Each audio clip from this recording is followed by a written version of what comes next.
amb mi,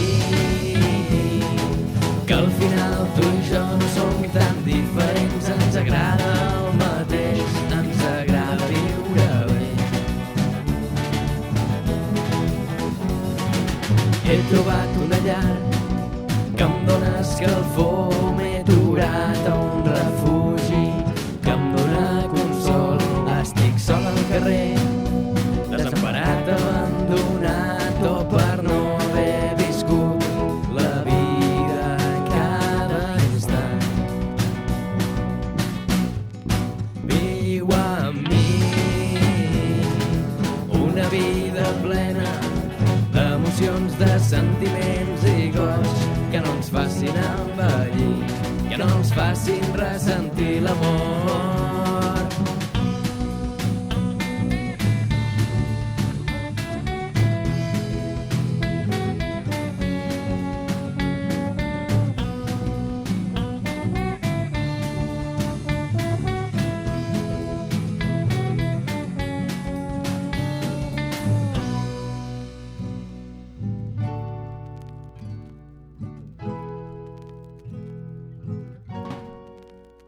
Se'n va el sol a la ciutat, entre l'oscuritat, els carrers es buiden i la gent ja se'n va.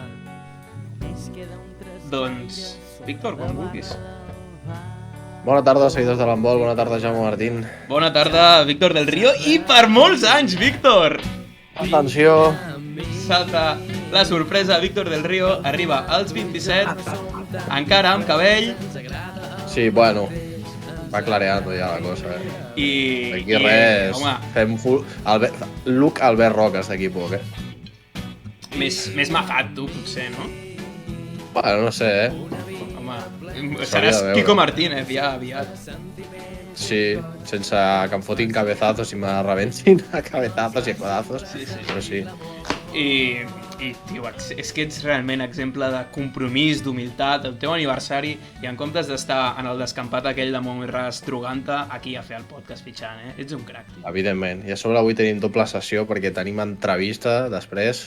A mi m'ha semblat, mira que entenia que Paula Recio, que és l'entrevista d'avui, ja ho llegiu en el titular del vídeo, podia dir coses, però s'ha quedat solíssima, Sí, sí, sí. Sí, sí. No ha dejado cabeza, titre con cabeza, Tremendo. Ha buidat el carregador qual txetxeno, saps, a la guerra d'Ucrània, tio. Hòstia. Que no tenen escrúpols aquesta gent, però és Sí, igual. sí. Perdó per fer una broma, però és que No, no. busqueu els txetxenos com són i Sí, sí. entendreu per No, què. però és que és fantàstic, és que com a entrevistador és el millor que ens pot passar, no? Sí, sí. Ens ha fet Però el- tapujos, És que quasi que això que estem gravant ara ni ho fiquem, fotem l'entrevista directament.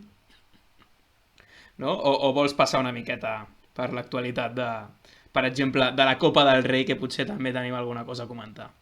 Doncs sí, bueno, el Barça s'ha proclamat campió de la Copa del Rei, guanyant el Granollers a la final. El Granollers va anar guanyant de 4 a 11 a 15 a la mitja part. De nou, gran primera part dels d'Antonio Rama, igual que van fer fa poc a Lliga. I bueno, després les rotacions del Barça, el fons de plantilla, van acabar fent la feina, no? Granollers al final. El bon fer que té a la primera línia amb Antonio García, Chema, Valera, doncs al final Antonio García ja té una edat, no? És sí, molt bo, però no pot aguantar tots els minuts i bueno, Chema també és un jugador que d'estamina no és que estigui Bueno, vull dir però és que clar, és que juga al 200% tota l'estona. Exacte, és un jugador que tira explosivitat i de força física, el qual desgasta molt i al final acaba decantant el Barça la balança al seu favor, però bueno, un partit molt competit com feia temps que no veiem a la final de la Copa del Rei. De fet, totes les eliminatòries que ha tingut el Barça a la Copa han sigut eliminatòries força més tancades del que ens tenien acostumat els anys anteriors. Sí. I bueno, comentem el set ideal. Jo crec que un set ideal que destaca això, de que els altres equips han plantat molta cara i el nivell ha sigut molt alt, perquè no està ocupat de jugadors del Barça, només n'hi ha dos, i són dos que estan en el top mundial de la seva posició. Comencem per l'extrema esquerra, que és Dani Fernández, lateral esquerra Antonio García, central Chema Márquez, és que ja t'ho he dit, que la primera línia de Granollers Sí. brutal. I no fiquen a Pol Valera perquè Mihailo Mitic també va fer una gran... I Mihailo Mitic defensant de 3 en 5-1, Exacte. que és complicat sempre. És durillo. I a part, sabem que sempre s'ha de ficar jugadors de gairebé tots els equips per quedar una mica bé, ja ho sabem. Però, després, extrem dret Aleix Gómez, com no podia ser. Sí, no. És que el de Sabadell és d'un altre món. Ludovic Fàbregas és un altre jugador que s'ha parlat molt d'ell últimament i després comentarem una coseta ràpida d'ell. També el millor pivot del món ara mateix, tant ofensiva com defensivament segurament. Si fos especialista defensiu seria el millor defensor segurament del món i ofensivament tampoc té rival i fa les dues coses per tant espectacular. I a la porteria, sorpresa, no és Gonzalo Pérez de Vargas, l'MVP, sinó que és Javi Díaz. I mira que Álvaro de Ita va fer també un torneig heavy, Però, i aquí els dos iaios, Javi Díaz i Álvaro de Ita, que són els dos veterans. Sí. Juntament amb l'equip de iaios per excel·lència, que és l'Antequera, amb Rafa Baena, Chispi, com es diu, el lateral portuguès, Silva, no? El que havia estat a Granollers, també. Jorge Silva. Osvaldo, dius tu? No, Jorge Silva. Sí. Bueno, l'equip de iaios per excel·lència, l'Antequera, que era l'organitzador. Antequera, he de dir que és un poble, una ciutat petita, un poble, que val la pena si et pilla de camí per a un dia. Aquí ho deixo, que tinc família allà i no he de parlar-hi bé. I jo d'aquí destaco Dani Fernández, que és que va fer el que va voler amb Leo Maciel. És que és molt bo. Sí, ja hem vist que va entrar a l'última convocatòria dels hispanos. A la seva posició té molta competitivitat, però jo crec que a poc s'anirà introduint com a tercer extrem, segurament. Hem vist que havia entrat forces variants en aquesta posició. Sempre amb Ángel Fernández com a fixa, i ara Ángel Fernández és una mica més veterà i aquests jugadors joves començaran a entrar i Jordi Rivera ja sabem que no li tremola el pols a l'hora d'apostar per un jugador d'aquests en un torneig important. I que se'n va a la Bundesliga. Sí, l'any que ve se'n va a la Bundesliga a jugar. Sí. I llavors, Víctor... Hannover era, no? No. Sí, no. Hannover és ell o Jaime Fernández? No sé. És que van els dos... No, Jaime Fernández va aquell que és de segona, no? Doncs sí, és Hannover, Dani Fernández. Sí. Que és de segona però que va líder. L'altre Fernández, Déu-n'hi-do, també. Quin tros de jugador. No, és que... ja ho diem, que posició per posició Espanya, igual que ho dèiem dels extrems drets i laterals drets, és que l'extrem esquerra, clar, és que els dos que estan fora són dos tios que acaben de fitxar per la Bundesliga. És que, clar, el nivell és heavy. I, Víctor, aclara'm, sisplau, fes-me tu la crònica legal, encara que no siguis jurista, com altres es pensen que cal ser-ho. Guinyo, el tuit de merda de Paco Caro responent-te. Aclara'ns la situació de la denúncia o la reclamació per alineació indeguda que l'Helvetia Naitasuna va fer sobre el Barça en el primer partit, sisplau. Doncs sí, als quarts de final el Barça va jugar contra l'Helvetia Naitasuna i en el cas del Barça només tenia un jugador nascut entre els anys 2001, 2002 i 2003, un jugador en edat júnior, que es coneix bàsicament. En aquest cas era Domen Makuk. Hi ha a la normativa de competició, hi ha un apartat, que és l'apartat segon A7, que especifica la Lliga Sobal, que entre els 18 de la convocatòria han d'haver-hi obligatòriament 2 nascut entre aquests anys que hem dit. I a la normativa segona C5 de la Copa del Rey fica jugadores participantes, llegeixo textualment aquest cop sí, podrán participar todos los jugadores que tengan acreditación debidamente diligenciada en su categoría para la temporada 2021-2022 y en conformidad con el apartado segundo A7 de esta normativa. Per tant, no especifica que a la Copa hi hagi d'haver cap jugador o 2 jugadors en edat júnior, però diu que ha d'estar en conformitat amb l'apartat anterior, que sí que ho especifica. El comitè de competició interpreta que, com que no està especificat, el Barça no ha incomplès en alineació indeguda, però, clar, si fica que ha d'estar en conformitat amb l'apartat anterior, vol dir que ha de seguir les directrius de l'apartat anterior. Això vol dir la paraula té aquest significat, que ha d'estar conforme amb l'altra cosa. Una altra cosa és que vulguin fer el que els doni la gana i que no vulguin que el Barça eliminar-lo d'aquesta manera, no sé què, i no vulguin tot el follon. Però jo crec, sota el meu punt de vista, que està clar que s'ha de seguir aquesta normativa, perquè he vist que el Balonmano Los Dólmenes precisament va haver de deixar jugadors en edat no júnior a la grada per complir les normatives a la convocatòria. Clar. Per tant, si aquest equip i els altres equips ho han fet així, vol dir que existia aquesta obligatorietat, o com a mínim a l'ambient o el que ells creien era que s'havia de fer així. I em sembla molt estrany que un equip com l'Antequera renuncia a 2 jugadors de primer nivell per ficar 2 júniors en plantilla, sent un equip que necessita rotació, no? Si has d'afrontar un partit de primer nivell. No sé, has d'afrontar suposadament 3 partits, que són el que tu planifiques. Exacte, 3 partits exacte. en 3 dies. I hi ha equips que no tothom pot tenir un superfilial com el Barça a Clar, Plata, clar. a la zona alta, que pot tirar d'un Pablo Urdangarín, d'un Artur Parera, no? I vull dir, no sé, jo crec que s'ha... Tu creus que és alineació indeguda? Sí jo o no? crec que sí. Llegint això és així. Ara que em surti un tio ara dient no és perquè no sé què, no sé quantos i m'expliqui i me deixi malament, que surti i ens ho digui. Jo vull Víctor. un vídeo de que la federació posi algú que interpreti perfectament aquesta normativa al peu de la lletra i me digui per què no ha sigut alineació indeguda. I doncs ens haurem de callar la boca. Però seguint el que es llegeix, el Barça hauria d'estar eliminat de la Copa del Rei. Creus que si l'alineació indeguda, en comptes de ser del Barça, és del Cangas contra el Granollers, el Granollers sí que l'haguessin deixat fora... Ai, el Cangas l'haguessin deixat fora de competició. O el Granollers, jo què sé, equip que no fos el Barça, creus que hagués canviat? És que és difícil d'entendre perquè...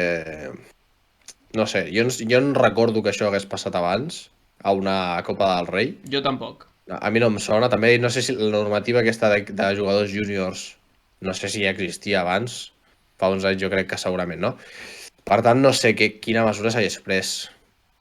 El que està clar és que Però em sembla estrany que la Inaitasuna es fixi en aquesta dada, no? Miri la plantilla del Barça i digui, ostres, podem reclamar això si no és que ho té clar que és una cosa real. Perquè si no, no te la jugues, no a fer una... Perquè has de pagar, les reclamacions es paguen. I tant.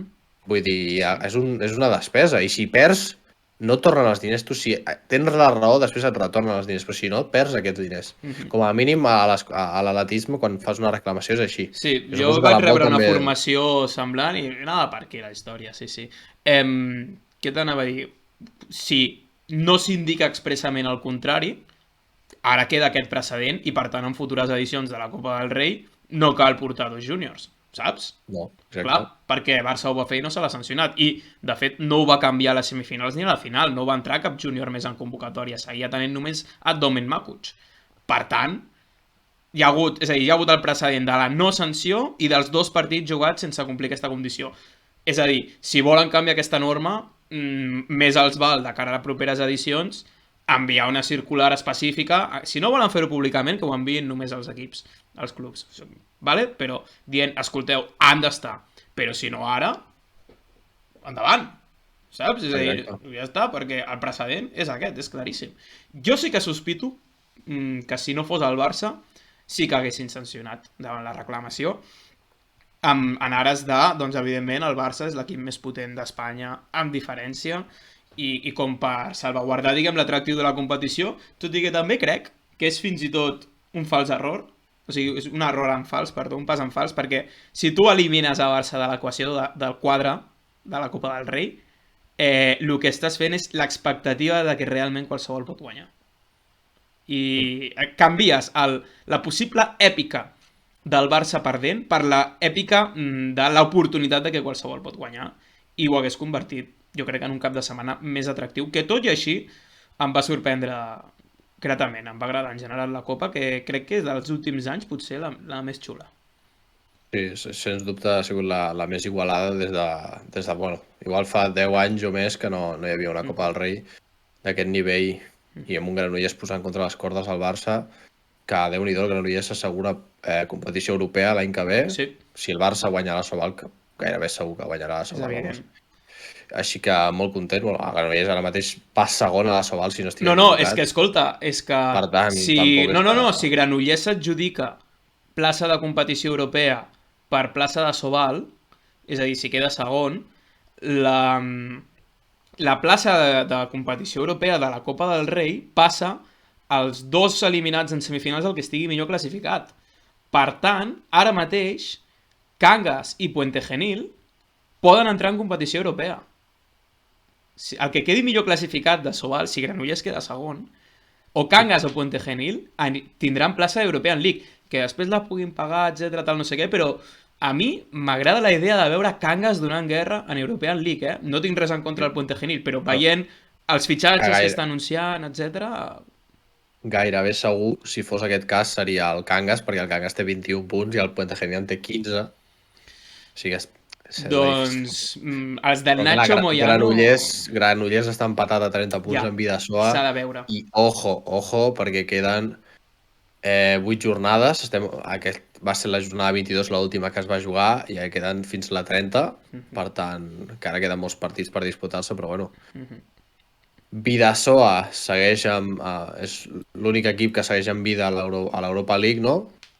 Sí, correcte. Per tant, el Granollers li juga una mica al seu favor de que ell no ha de jugar cap competició fora d'aquí i el Bidasoa sí que ha d'estar. Per tant, segurament, hi ha la possibilitat de que el Bidasoa, després o abans del partit europeu, aquell partit a Sobal tingui complicacions o pugui punxar.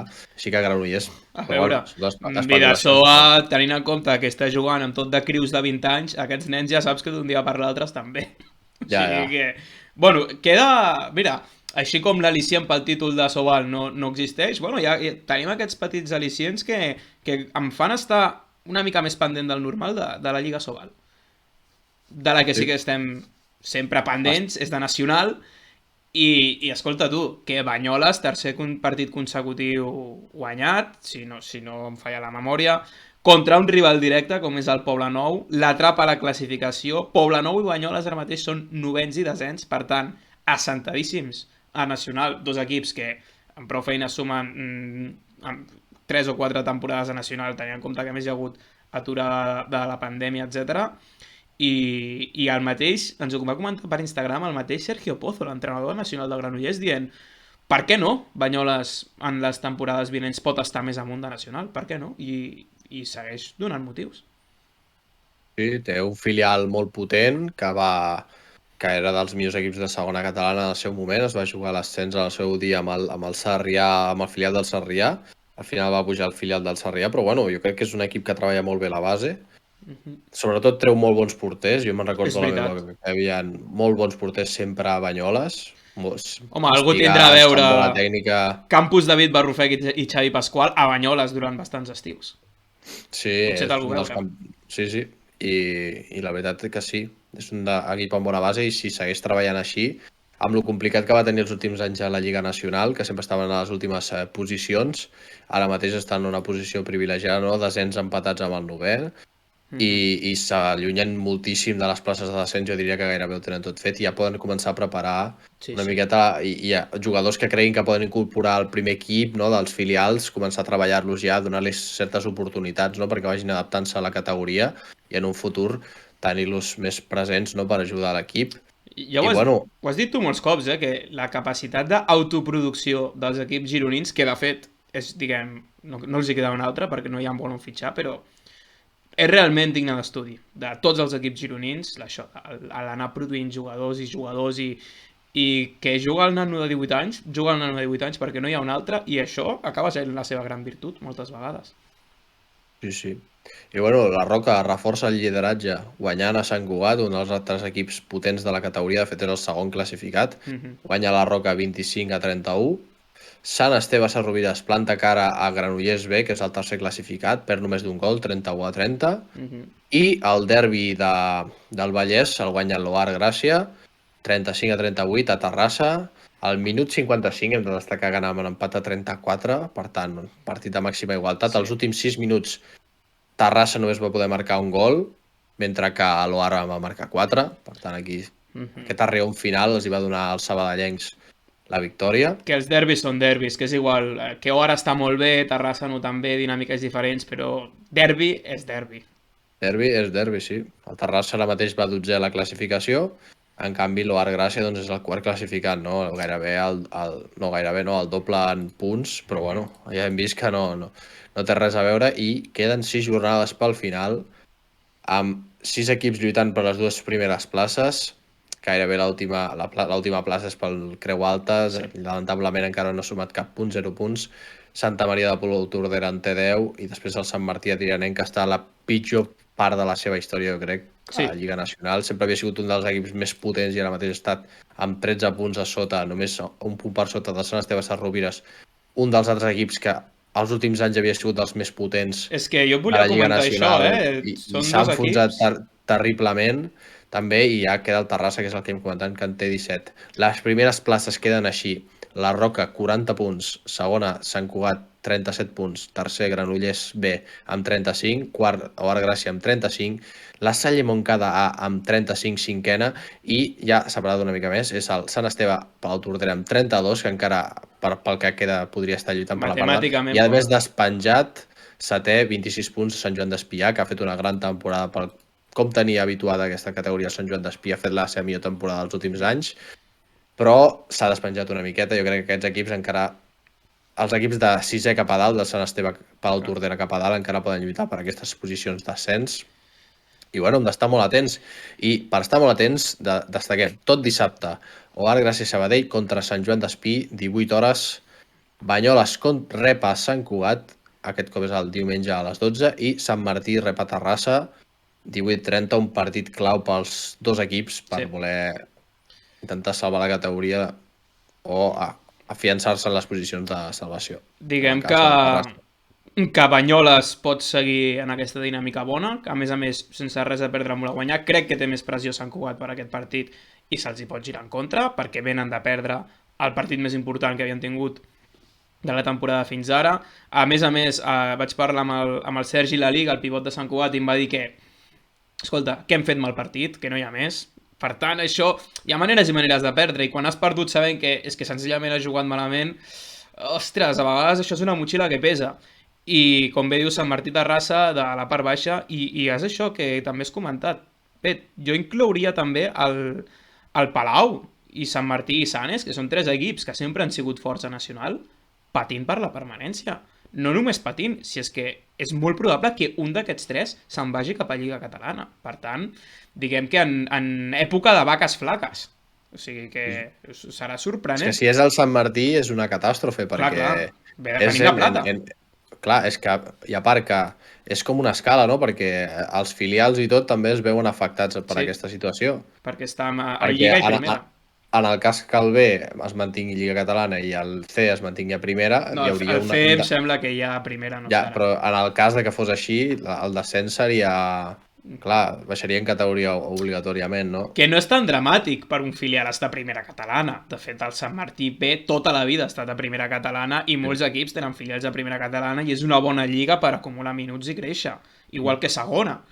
Però clar, fa mal, perquè quan ho veus des de fora el triple bloc de descens, però bueno, jo mantinc, com vaig dir a la temporada, que és un grup molt unit, és un grup que es coneix molt i confio molt en Nacho Parera com a entrenador. Per tant, i a part que també em tiren els colors, evidentment, i són els que vull que salvin. Em sabrà molt greu pel Palau o pel Sanes, però jo vull que salvi el Sant Martí.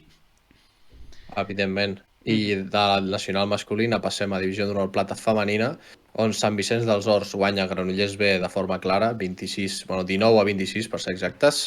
Sant Joan d'Espí guanya l'Amposta per un gol, 30-29. L'Amposta està fent un equip molt dur en aquestes últimes jornades, recordem. Sempre. Lluitant sempre, de fet va provocar una derrota a Sant Vicenç dels Horts que el va allunyar de les posicions per lluitar per l'ascens. Gavar perd a Elda per 21-25, partit força igualat, no?, per jugar fora de casa, a casa del Gavà, almenys un equip que es fa fora a casa seva. L'Elda acaba guanyant de 4 gols, però un partit molt igualat. I Mataró guanya la Roca, 26-28, i l'Oar perd a Castelló de forma clara, 33-26. Sí, i aquí, Víctor, hem de demanar disculpes i corregir, perquè a mi em sonava que hi havia una cosa de categoria nova tal, i hem anat parlant de places d'ascens de les dues primeres durant l'any, i no és ben bé així. Diguem que s'assimilarà al sistema de competició femení al masculí, s'igualarà en quant a categories estatals, hi haurà Divisió d'Honor Plata, que és el que estem comentant, i es crearà una nova primera estatal o primera nacional, igual que el masculí. Llavors, la Divisió d'Honor Plata passarà a tenir... es passarà a tenir un grup de 12 de Divisió d'Honor Plata, i clar, venim de 4 de 14.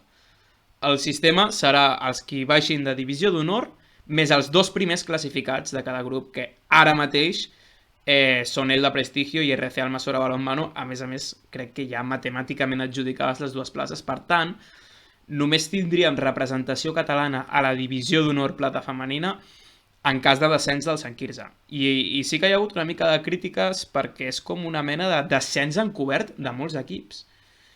Que a la vegada els que es quedin a divisió d'honor plata hauran d'assumir més costos de desplaçament perquè passaran a jugar per tota Espanya, quan abans, diguem, era la divisió territorial de la divisió d'honor plata.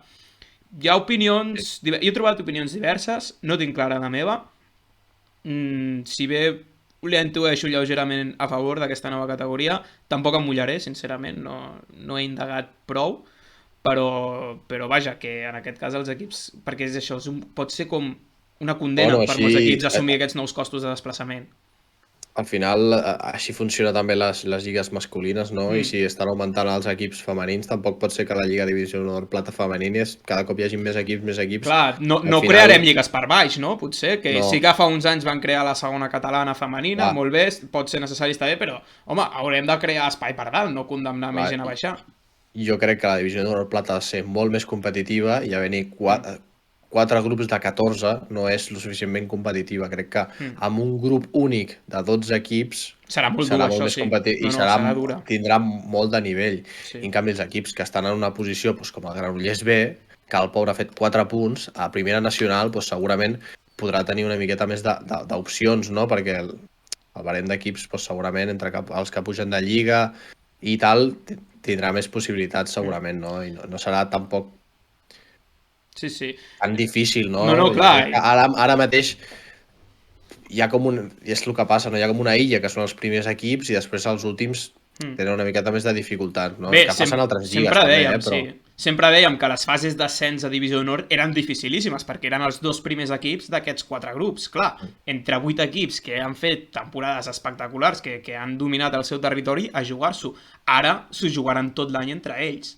I sí que és cert que de cara a l'espectacle, de ben segur que aquesta divisió d'honor plata femenina serà lluitadíssima, disputadíssima, i encara que al final no hi hagi cap representant català, segur que la seguirem de prop perquè ja només per la curiositat de ser una cosa nova. És que realment el canvi és que es crea una divisió d'honor plata femenina. És que aquesta divisió d'honor plata és com primera estatal masculina, per dir-ho d'una manera. I ara es crea la divisió d'honor plata femenina. És que és així. Si es condemna econòmicament equips que, diguem, no han volgut buscar aquest ascens o no el podien assumir, ara si ho troben, a veure, perquè ja sabem que encara segueix costant molt. La possibilitat de vendre la plaça. En teoria, legalment no, però ja sabem que sí.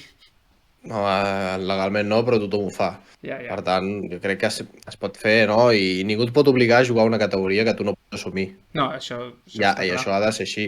I punt.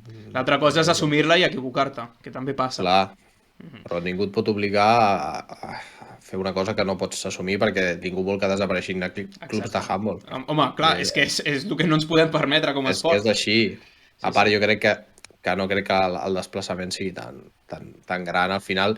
Home, passes a jugar per tota Espanya. Quan abans jugaves, Catalunya i València. Sí, però clar, també és així, és una lliga de 12, al final... Sí. Home, jo molts cops també cito... Només tindrem representants si Sant Quirze baixa de divisió d'honor.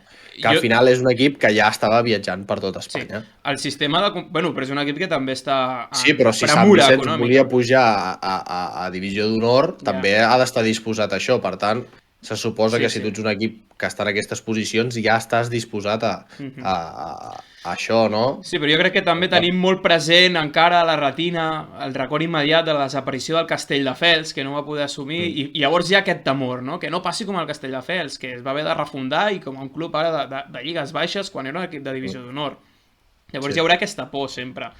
I bé, aquest cap de setmana, jornada unificada a plata femenina, els equips catalans, jornada unificada és dissabte a les 7 de la tarda, Granollers contra Oar, Sant Vicenç contra Sant Joan d'Espí, Amposta la Grama contra Gavà, Elda contra Mataró, les de Mataró viatgen al camp del líder, i la Roca reben a Mislata, grup USA, que ha estat dominant durant bona part de la temporada, però ara, al final, mira, Elda i RC els hi han esgarrapat. I de plata femenina, Víctor, si em fas l'honor de passar a plata masculina. Plata masculina hem viscut el partit amb menys defensa de la història de l'handbol, segurament de plata femenina, que és que el Barça va perdre a casa contra San Pablo Burgos per 46-47. Jo a la meva vida he vist a una lliga semiprofessional o professional un resultat tan avoltat. Si algun dia Déu portem meu. aquí a Ferran Porres, l'entrenador del Barça B, la primera pregunta és aquest marcador. Escolta, Ferran, què ha passat aquí? Perquè jo he tingut el Ferran d'entrenador i és un entrenador que es preocupa per la defensa. Vull dir, no és que els seus equips no defensin, però això... Sí, increïble. Bueno, Barça perd un gol, que és sorpresa, no? Que un equip tan potent com el Barça B acabi perdent i amb un resultat tan avoltat, no? Perquè és un equip que té resultats importants, no? Però no és un correcalles, no? Al final, i això és increïble, no? Jo no sé, al final el Barça és un equip que rebia 30 gols per partit, 32 gols per partit en contra i en feia 32, per tant és un equip força equilibrat. Com ha passat a aquest resultat tan avoltat? I ja el San Pablo Burgos, si ens posem a mirar-ho, és un equip que en rebia també 32 i en feia gairebé 32, per tant eren uns equips força equilibrats. És un partit per estudiar-lo, la veritat. Sí. Bueno, i Burgos, que és projecte, no?, diguem, per pujar a Sobal. A més, bueno, recordem, és un club que la seva secció de bàsquet fa 2 o 3 anys guanyava la Champions League de bàsquet, la tercera competició europea del bàsquet, és a dir que diguem que és una infraestructura potent i amb possibilitats econòmiques. I en l'apartat de les fases de descens on tenim altres equips catalans, l'Esplugues va perdre contra l'Alcobendas, que bueno, ja sabem que l'Alcobendas és un dels equips més potents, encara que estigui a la fase del descens, és un dels equips més potents de plata, perd per 21-33. Sant Quirze guanya a Sòria, sí senyor, per un gol, 30-29, gran victòria dels ballesans, i Sarrià també guanya a Teucro 25-21, gran resultat pels equips que recordem ara mateix a la classificació estan patint, sobretot Sarrià estava a la part baixa, amb aquesta victòria s'allunya del Balonmano Sòria i del Teucro, precisament, que són els dos equips que han perdut aquesta jornada amb els equips catalans, i bueno, amb 7 punts es posa setè a la fase pel descens, i Sant Quirze sí que està un equip molt més tranquil, que veiem com els resultats de la primera fase també li han vingut bé, i ara mateix està quart amb 13 punts, i ja una mica més lluny dels equips de baix. Per tant, molt bé, a l'Esplugues sí que té una miqueta més complicat. Sant Quirze sí que, diguem, que guanya a un dels recents descenguts com ells, no? Diguem, guanyant el que toca, i home, Teucro no fa pas tant que estava a Sobal, tampoc, sí que han refet el projecte i tal, però, bueno, victòria de mèrit del Sarrià. Sí. Tremenda victòria, una victòria que feia molta falta, moltíssima falta. Joan Pòrtoles ha renascut, 9 gols, increïble. Després de que Guillem Lozano fos, diguéssim, el jugador estandarte de l'atac de Sarrià, en aquest partit Guillem Lozano no hi és, i Joan Pòrtoles agafa un altre cop les regnes de l'extrema esquerra i fa 9 gols liderant l'atac dels gironins. I bueno, un resultat molt important pels de Spar. I bueno, esperem que segueixi en aquest ritme i queden moltes jornades, estem a la jornada 2 i són 10 de la Lliga per la permanència. Sí, és molt llarg, això.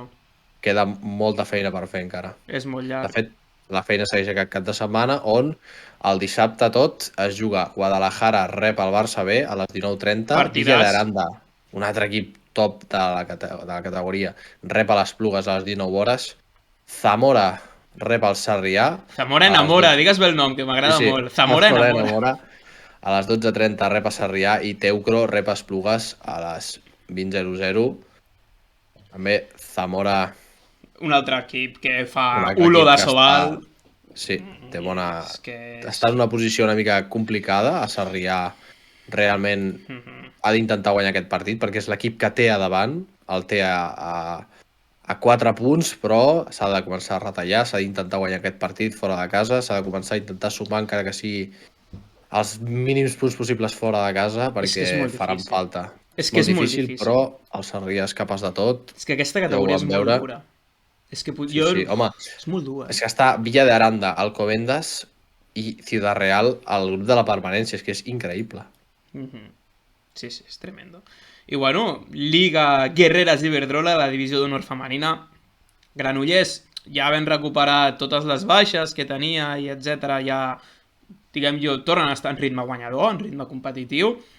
Queden lluny de la part dalt de la classificació per tots aquests problemes que ha anat tenint, però bé, fa els deures contra Zonzamas Lanzarote i guanya 38-24 i Víctor, per fi podem tornar a parlar d'una victòria del Sant Quirze inesperadíssima al camp de l'Aula Valladolid. Victòria 31-34, 7 golassos de Judit Sanz, 5 gols de Gala Carreras, però l'estadística que jo crec aquí és realment rellevant, 10 jugadores anotant i totes elles com a mínim 2 gols. Així sí, home, així clar que guanyes un partit. I era el que els estava faltant, la capacitat de fer gols, encadenaven molts cops les jugadores de Sant Quirze en molts partits, amb 15 minuts seguits sense anotar, potser, i això, bueno, els permet avançar a Salut Tenerife a la classificació. Sí, uns resultats superpositius per les de Dolo Martín. I bueno, és que és el que tu dius, quan tothom aporta, tothom fica el seu gra de sorra, tothom té aquesta petita aportació, és molt més fàcil, sobretot quan ets un equip nou a la categoria, no? Que no tens jugadors de tant... A veure, té jugadors de molta qualitat, però no té una superjugadora, no? Com podria ser el Morvedre, que té a Xandi Barbosa, no? Que marca les diferències. Tothom ha d'aportar i per fi ha arribat a aquest partit on totes han estat amb sinergia perfecta i han pogut aportar com a mínim 2 gols, 10 jugadores, que és que 10 jugadores, 2 gols, és que són 20 gols, ja és un resultat que em va veure fa poc amb el Calella i el Sant Vicenç dels Horts masculí a Lliga Catalana, és que es pot guanyar un partit amb 20 gols. Sí, sí. Després tens les teves jugadores, que són tenen més gol, no? Perquè sempre hi ha jugadors que tenen més relació amb el gol, no? Que són els típics que fan 5, 6, 7 gols per partit, i després ja tens un marcador perfectament per guanyar un partit si defensivament estàs correcte, no? I en aquest cas 31-34, que és un marcador alt, diguéssim, no? Perquè Sí. un marcador alt, però és un marcador acceptable, no? I molt content pel Sant Quirze, que es suma Ara falta... 6 punts ja. Feien moltes jornades que no guanyava un partit. Bueno, de fet, és el segon partit que guanya. Falta una victòria a casa per tancar la temporada. Ja m'és igual el descens o no, però una victòria a casa del Sant Quirze seria preciós. És el que falta aquesta temporada. És a dir, un descens, però havent guanyat un partit a casa de Divisió d'Honor és diferent, no? Jo crec que un descens amb... Si no l'has aconseguit mai. Afició, no? Clar, et quedarà a les pinetes, celebrar-ho. Si no. Home, sí. És el que ens falta, el tram final de la temporada, aconseguir-ho. I, per exemple, aquest dissabte, a les 6 de la tarda, amb la visita del Porriño, és molt difícil, perquè Porriño és un equip molt competitiu, més enllà de la posició que estigui a la taula, sempre lluita tots els partits i s'ennueguen molt, i que és divisió d'honor, vull dir, evidentment, la victòria de Sant Quirze al camp de l'Aula Valladolid és una sorpresa. Ningú a Valladolid s'ho esperava, però és que, clar, és divisió d'honor. Si dones possibilitats a un equip, qualsevol et pot guanyar. I a veure si aquest dissabte a les 6 de la tarda arriba la primera victòria de Sant Quirze com a local amb la visita del Porriño. Per la seva part, Granollers li toca el partit més difícil de la temporada de tots els equips, que és anar a jugar a Sant Sebastián a la pista del Vera Vera. Complicadíssim. És que Vera, atenció, l'equip d'Imanol, ja sabem, l'equip més potent de la Lliga Espanyola, però bueno, Granollers està en una bona dinàmica. Aquest fin de guanyat, com hem comentat, a Lanzarote 38-24, un resultat avoltat, alt, contra un equip potent, com és Lanzarote està a l'últim a la classificació, però coneixem... No, però sabem que els equips de Canàries en el molt femení són equips molt forts, tots. Home, és la comunitat. És la comunitat amb més equips de divisió d'honor. I és la comunitat més petita, segurament. O sigui que, clar, hi ha molt d'embola ja. Per tant, té molt de valor una illa com Lanzarote tenir un equip a divisió d'honor, no? I és un partit que s'ha de guanyar. Tots els partits a divisió d'honor femenina s'han de guanyar i s'han de treballar molt, perquè s'han vist moltes sorpreses. El mateix Sant Quirze aquest cap de setmana és una sorpresa, realment, siguem sincers. Sí. Una grata sorpresa. Una grata sorpresa, evidentment. Sí. I, Víctor, jo sé que ara ve el que tu més t'agrada aquest any que demà mateix tenim Teca d'Aragona, tenim European League.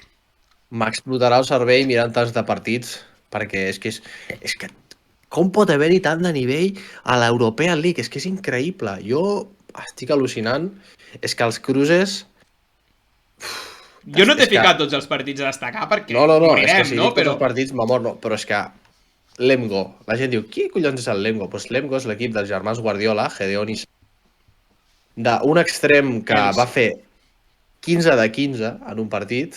Contra Nantes, que no és un equipet, és que estem parlant del campió de la Copa d'Alemanya de la temporada passada, que aquest any està a la Final Four una altra vegada de la Copa d'Alemanya, sí, sí. que juga contra Wisla Plock, que és el segon equip de Polònia, un equip que li disputa les lligues a Kielce, un equip que fins fa poc estava a Champions League, un equip on juguen Abel Serdio,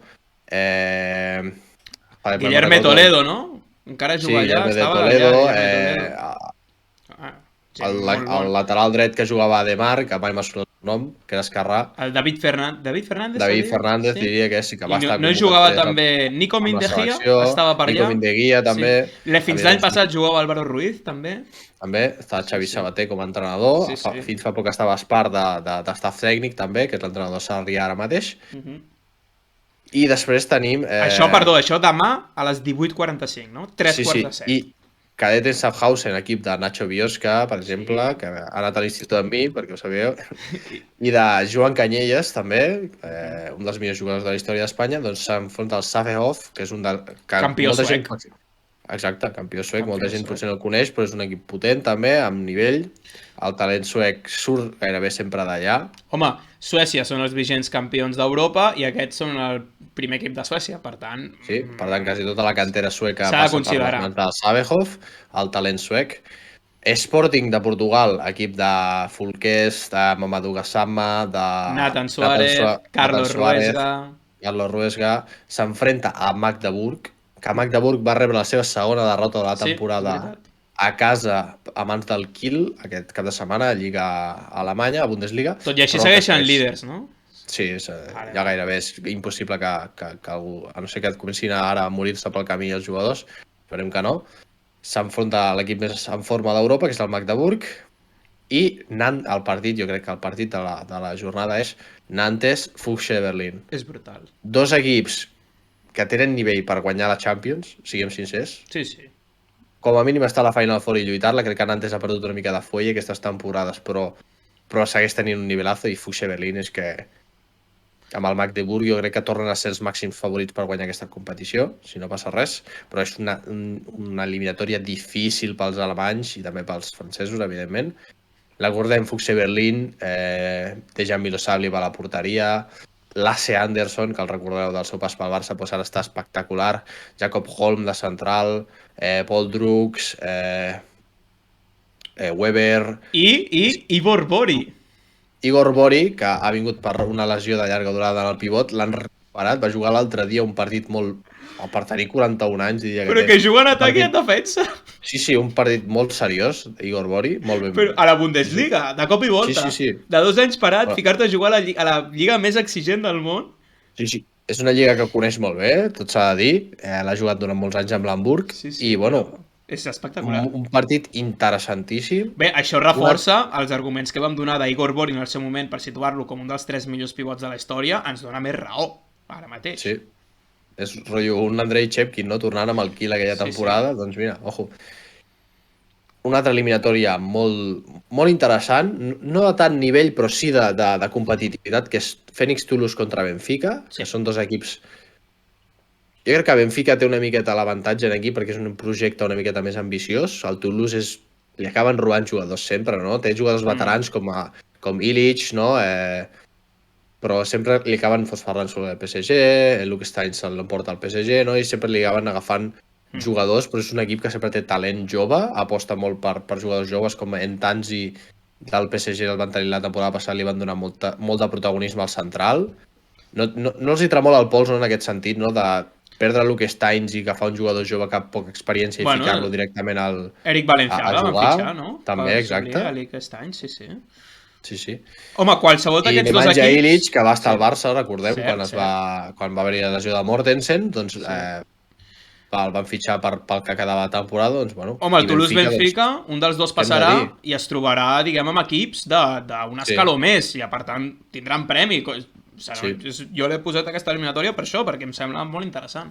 Benfica, entrenat per Chema Rodríguez, recordem, jugadors com Jonas Kalman, Alexis Borges, Ole Rahmel, Sergei Hernández a la porteria i, bueno, un equip Arnau Garcia. top. Sí, Arnau Garcia. Té un equip molt potent, jo crec que els pròxims anys es reforçarà encara més i li donarà molta guerra al Porto. Atenció que Benfica i Sporting s'estan molt apropant molt a l'altre equip. M'agrada molt aquesta aposta que tenen els equips portuguesos per totes les seccions esportives, rotllo És veritat. Barça, no? Que té moltes seccions. A Portugal tenen hoquei patins, tenen atletisme, Bàsquet. handbol, bàsquet, tenen moltes seccions i m'agrada xulo. molt aquest rotllo que tenen, tant el Porto Sporting com Benfica. Perquè a més I l'última eliminatòria- genera moltes rivalitats. Aquí la rivalitat, per Sí. exemple, del Barça-Madrid, no? Es trasllada al bàsquet i tal, i jo crec que mola, no? Perquè ara també fa que l'espectador que no és potser seguidor del hoquei patins, si un dia hi ha un Benfica Sporting, vagi a veure el partit de hoquei patins, no? O sigui, jo crec que és xulo. Sí, sens dubte. Clar, venir aquesta rivalitat que potser es trasllada del futbol en aquí, la gent acaba fent-se aficionada Sí. d'altres esports també, no? I l'última eliminatòria que comentarem és l'eliminatòria de l'equip espanyol, que és el Vidasoa, que s'enfrenta al GOG, que també és un equip força potent, amb la sort de que Gitzel, que és un dels jugadors més destacats dels últims temps, lateral dret danès, recordem, té problemes físics i No és hi és. probable que no No jugui hi aquest és. partit. Fins a final de temporada em sembla que no. No, jo crec que No fins podrà l'any que ve jugar no el allà. veiem jugar. Aquest fins setembre no juga. Important, però bueno, és la part positiva que pot treure Vidasoa, no? Tu pensa que I ell serà un està partit fitxat Gitzel molt- pel Berlín, per Fuske Berlín, que Sí. per la tonteria de forçar i jugar l'últim partit dels dos últims partits recaigui de la lesió del genoll, no, aquests no s'arrisquen. I bueno, un partit difícil pels de Jacobo Cuétara, perquè encara que no tinguem noms propis molt potents a part de Gitzel, però té un equip, també és com el Safehoff, no? Que al final tens un equip en un país on l'handbol és un dels esports més importants, no? I la producció de talent és molt gran, i potser tens jugadors que en aquest moment no són superconeguts, però que en 2-3 anys, com Gitzel, en el cas, no? Que ara està a la Fuchs Berlin i es farà molt més conegut, tot i que amb la selecció danesa ja s'ha donat a conèixer, no? Amb les seves actuacions, però si segueix evolucionant d'aquesta manera, doncs hi té possibles pròxims Gitzels, no? Per dir-ho d'aquesta manera. No és un Totalment. equip que la creació de talent, doncs, com el Safehoff, és rotllo equip gironí, no? Autoproducció Sí. de talent i, bueno, després els venen, però, bueno, van produint i Sí, es però a mantenen en vegades aquesta tornen, divisió. no? Vull dir, Sí. per el seu moment Nodesbo va tornar també a la Lliga Danesa quan encara tenia nivell de top sempre acaben mundial. tornant. Bueno, hem vist Palica, no? Que el seu Tal equip qual. estava en una situació difícil i ha dit, Reinecker, deixeu-me marxar, sisplau, vull anar a ajudar allà. Sí. Jo crec que Per són tant, molt atents a inversions, l'Europa League, inversions a curt i llarg termini, no? Diguem que perden el mig termini, que a vegades és el més rentable Sí. per al prime del jugador, però bueno, a mi Sí. no els hi queda un altre tampoc, no poden escollir. Aviam si amb els projectes de Kolstad i Aalborg, no sé si... Clar, em sembla difícil, no?, que arran de només un projecte canvi el paradigma de tota la lliga i sobretot si no es sostenen en el temps els projectes, que fins ara és el que no ha pogut passar. Però bé, seguint en clau internacional, jornada europea femenina de més d'una competició, jugats vuitens de Champions, ja vam explicar capítol anterior, no em tornaré a embolicar perquè amb les baixes dels equips russos ja vaig explicar qui passava directament a quarts, qui juga ara i no juga a quarts i passa a Final Four, vale? O sigui, recupereu a l'episodi 13, si voleu enterar-vos bé. S'han jugat 3 partits de vuitens de Champions, Odense contra Brest-Bretagne 25-24, per tant, tornada a França amb un gol de renta que jo crec que se'ls hi farà insuficient, sincerament. Borussia, Metz, pràcticament sentenciat, 22-30 victòria de les franceses sobre Jennifer Gutiérrez, amb 8 d'avantatge, jugant la tornada a casa a França. A més, Metz, que ha tornat a incorporar a Grace Sadi, que estava jugant al Rostov-Don. Bàsicament, si no us sona el nom, és la central titular en atac i en defensa de la selecció francesa, vigent campiona olímpica. Per tant, si Metz ja era potent, doble el seu nivell, i jo crec que la incorporació de Grace Zadi sí que les fa més candidates a la Final Four que no pas abans.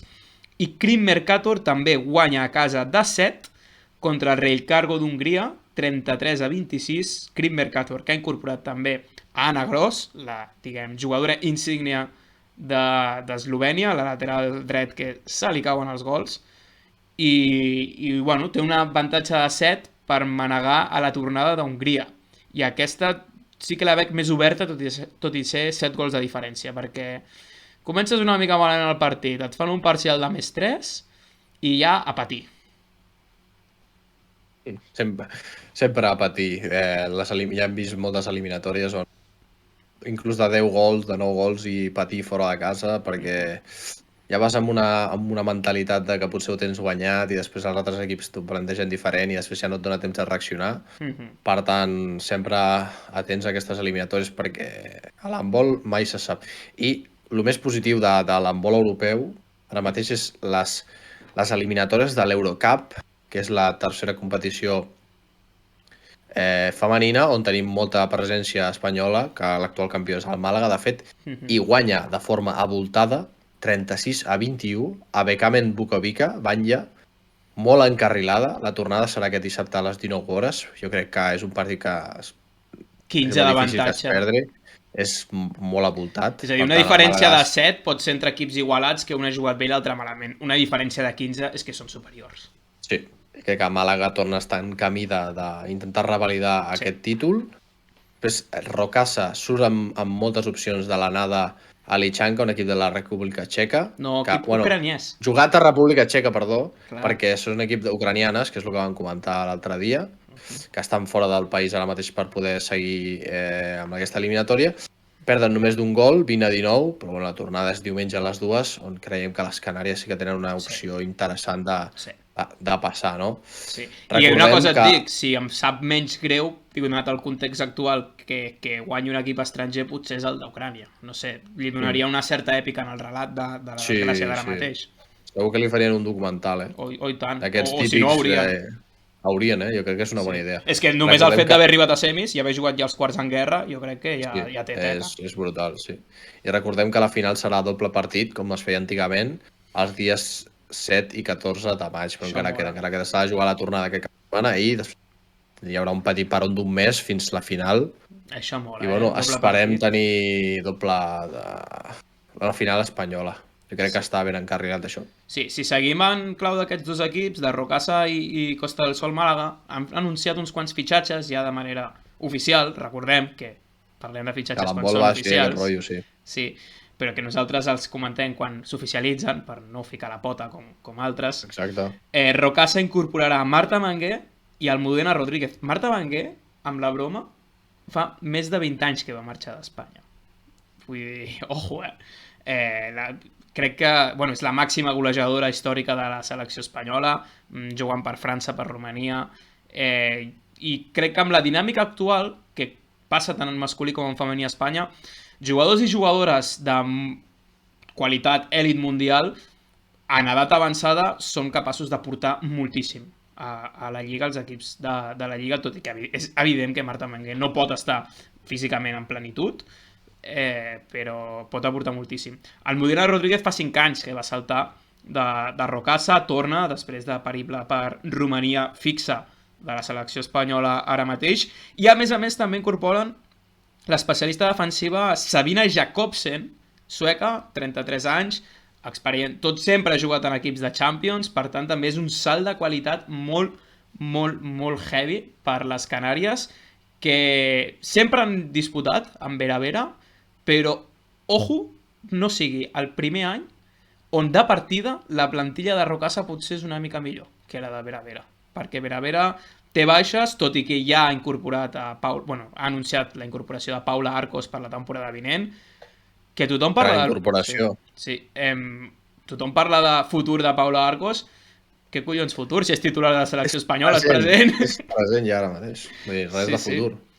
I tornant a Màlaga, de l'Eurocup, també incorporen Elena Cuadrado, jugadora que, per exemple, feia un centre de la defensa molt potent amb Eli Cesario a Aula Valladolid, que no ha acabat de trobar el seu lloc en convocatòries de la selecció espanyola absoluta, sí que era habitual de les categories inferiors, que a mi em sembla una excel·lent defensora, però que en atac no ha acabat de progressar. I no ha acabat de progressar perquè Danila So Delgado, una lateral que va passar per Sant Quirze en el seu moment, diguem que li ha menjat la torrada des de la primera línia, que és una altra jugadora que també és protagonista perquè ja s'ha anunciat que s'incorpora a Elche.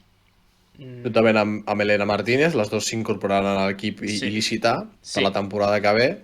I també crec que li donen millor plantilla això a l'Elche, per tant, crec que hi ha una sèrie d'equips que de zona mitja-alta, de divisió d'honor femenina, que estan pujant al nivell amb les incorporacions que anuncien, que malauradament no sempre és així, perquè molts cops les incorporacions són perquè han tingut baixes i allà com supleixen tant, però de moment sembla que es puja al nivell. Per tant, bones notícies de cara a la temporada vinent.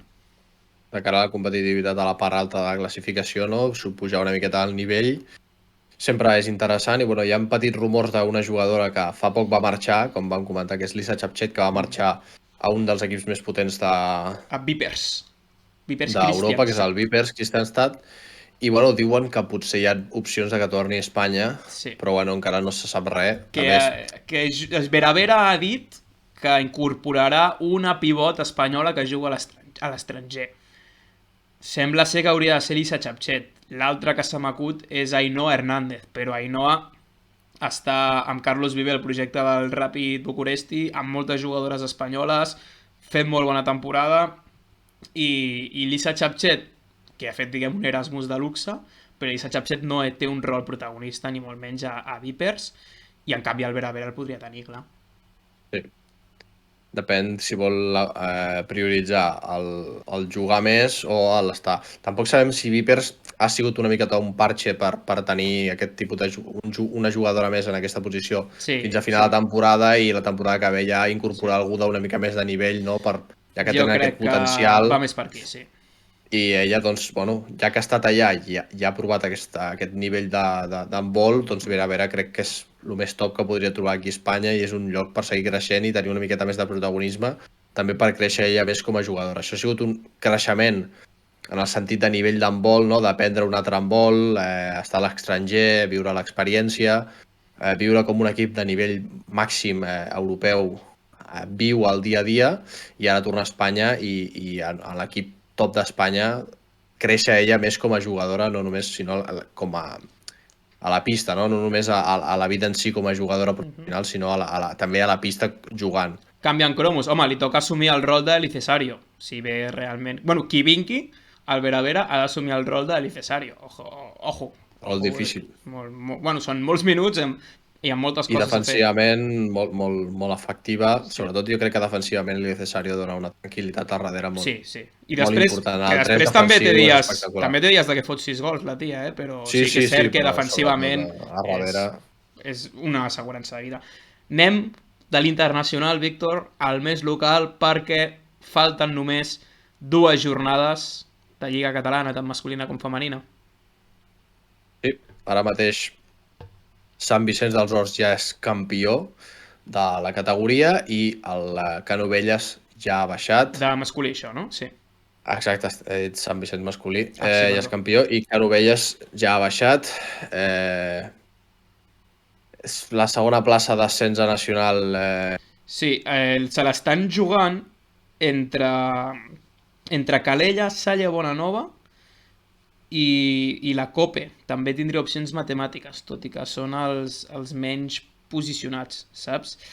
Calella 10 punts, Salla Bonanova 11 i Cope. No sé si el Calella, de fet, va guanyar la Salla Bonanova per un gol, també, fora de casa, partit molt important dels de Sergi Catarain, i les últimes jornades enfronten la Salle contra el Vilamajor, a casa del Vilamajor, Granollers C contra el Calella, a casa del Granollers, i l'última jornada és Calella contra Vilamajor, a casa del Calella, i la Bonanova rep a Sant Vicenç, que Sant Vicenç ja, com hem comentat, és el campió. Ja Sant Vicenç no pot fer ple de victòries, perquè va perdre amb el Calella, com vam comentar. Per tant, jo no sé quina motivació li queda a Sant Vicenç per lluitar al 100% aquest partit. Preparar les Si ja fases té d'ascens. assegurada... També, no és bo deixar-se anar, però no sé si voldrà arriscar potser a patir alguna lesió, no? En un partit que l'altre equip s'hi juga molt i tu no t'hi jugues res, no? Totalment. Així que no sabem què pot passar, però bueno, Les fases d'ascens no molt són apretat. fàcils, no són fàcils. Sant Vicent sap el que és guanyar-les i pujar a nacional, però tot i així, jo si fos l'entrenador no estaria tranquil, ni molt menys mai. Ni de bon tros. I bueno, la lluita per la permanència, a falta de 2 partits, Bordils B està amb 13 punts, la Roca B amb 14 i Cardedeu amb 14, però li falta un partit, Gavà 15 punts i Sant Martí B 17, també li falta un altre partit que és aquest amb el Cardedeu. I bueno, increïble perquè Garbí ha agafat una tros de ratxa Espera. increïble. Sant Martí està a una victòria de la permanència, O sigui, els meus nens, que és un equip de mitjana edat de 18 anys. O sigui, que crec que els crios, per mi, ho dic així de clar, han superat la meva expectativa. Jo els veia baixant a primera i es quedaran a Lliga. Ojo, bravo, tio, bravo. Ara veurem si el Sant Martí ja fa els deures i els hi deixa mantenir la categoria. Tant de bo que sí. I Garbí, dels últims 5 partits, ha guanyat 3 i n'ha empatat 2. Per tant, ara mateix està primer a la classificació de la permanència, assegurant-se amb tot això. Bueno, o sigui, un equip que el primer any que va pujar a Lliga Catalana no va descendre pel Covid i l'any passat va estar a res, jo crec, resultats molt dolents. Aquesta temporada, sobretot aquest tram final, ha trobat la dinàmica positiva i ara mateix està en una ratxa espectacular. I bueno... Bé, quedarien setens de Catalunya, no? Hi ha 6 equips a la fase pel títol i ells són els primers de la fase de la permanència. Setè de Catalunya, és mitja taula, és un equip jove i jo ja no ho destaco només perquè tu siguis d'allà, sinó perquè crec que cal anar mirant de reull el Garbí i amb què fa les properes temporades. Sí, bueno, aquest any s'ha apostat més per jugadors del B, jugadors més joves tenen més protagonisme i bueno, ha donat resultat, no? Per exemple, en aquest partit Adrià Palomares 6 gols, que és un jugador que pujava l'any passat al Garbí B del juvenil, ja quan era juvenil ja venia a jugar amb nosaltres gairebé tots els partits, era un jugador fixe. L'altre, per exemple, Àlex Frigola, un jugador que també estava al Garbí B la temporada passada amb mi i ara 8 gols aquest partit. Home, 8 gols a Lliga Catalana no els fa tothom.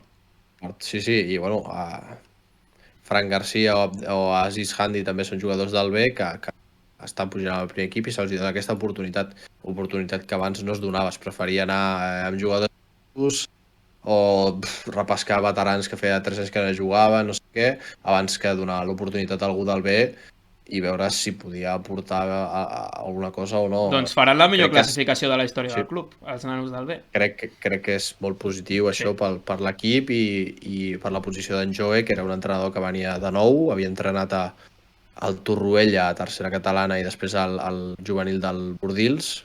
Per tant, era agafar un equip sènior de primer nivell català i bueno, crec que amb nota ha passat la primera temporada i estic segur que si no hi ha cap problema continuarà la temporada vinent. Sobretot, diguem que passa amb nota l'apartat ofensiu. És un equip que se li cauen els gols, venen de guanyar 41-33 a Sant Martí, igual que ho hem dit a Sant Quirze, 10 jugadors anotant. Però és que a més aquí 5 jugadors fent més de 5 gols o més. Una barbaritat, una mitjana de 34,1 gols marcats per partit que és molt alta, de fet. Sí. També tenir un filial a segona catalana ajuda, no? Sí. Abans la tercera una mica una rissa i ara a segona és competitiva.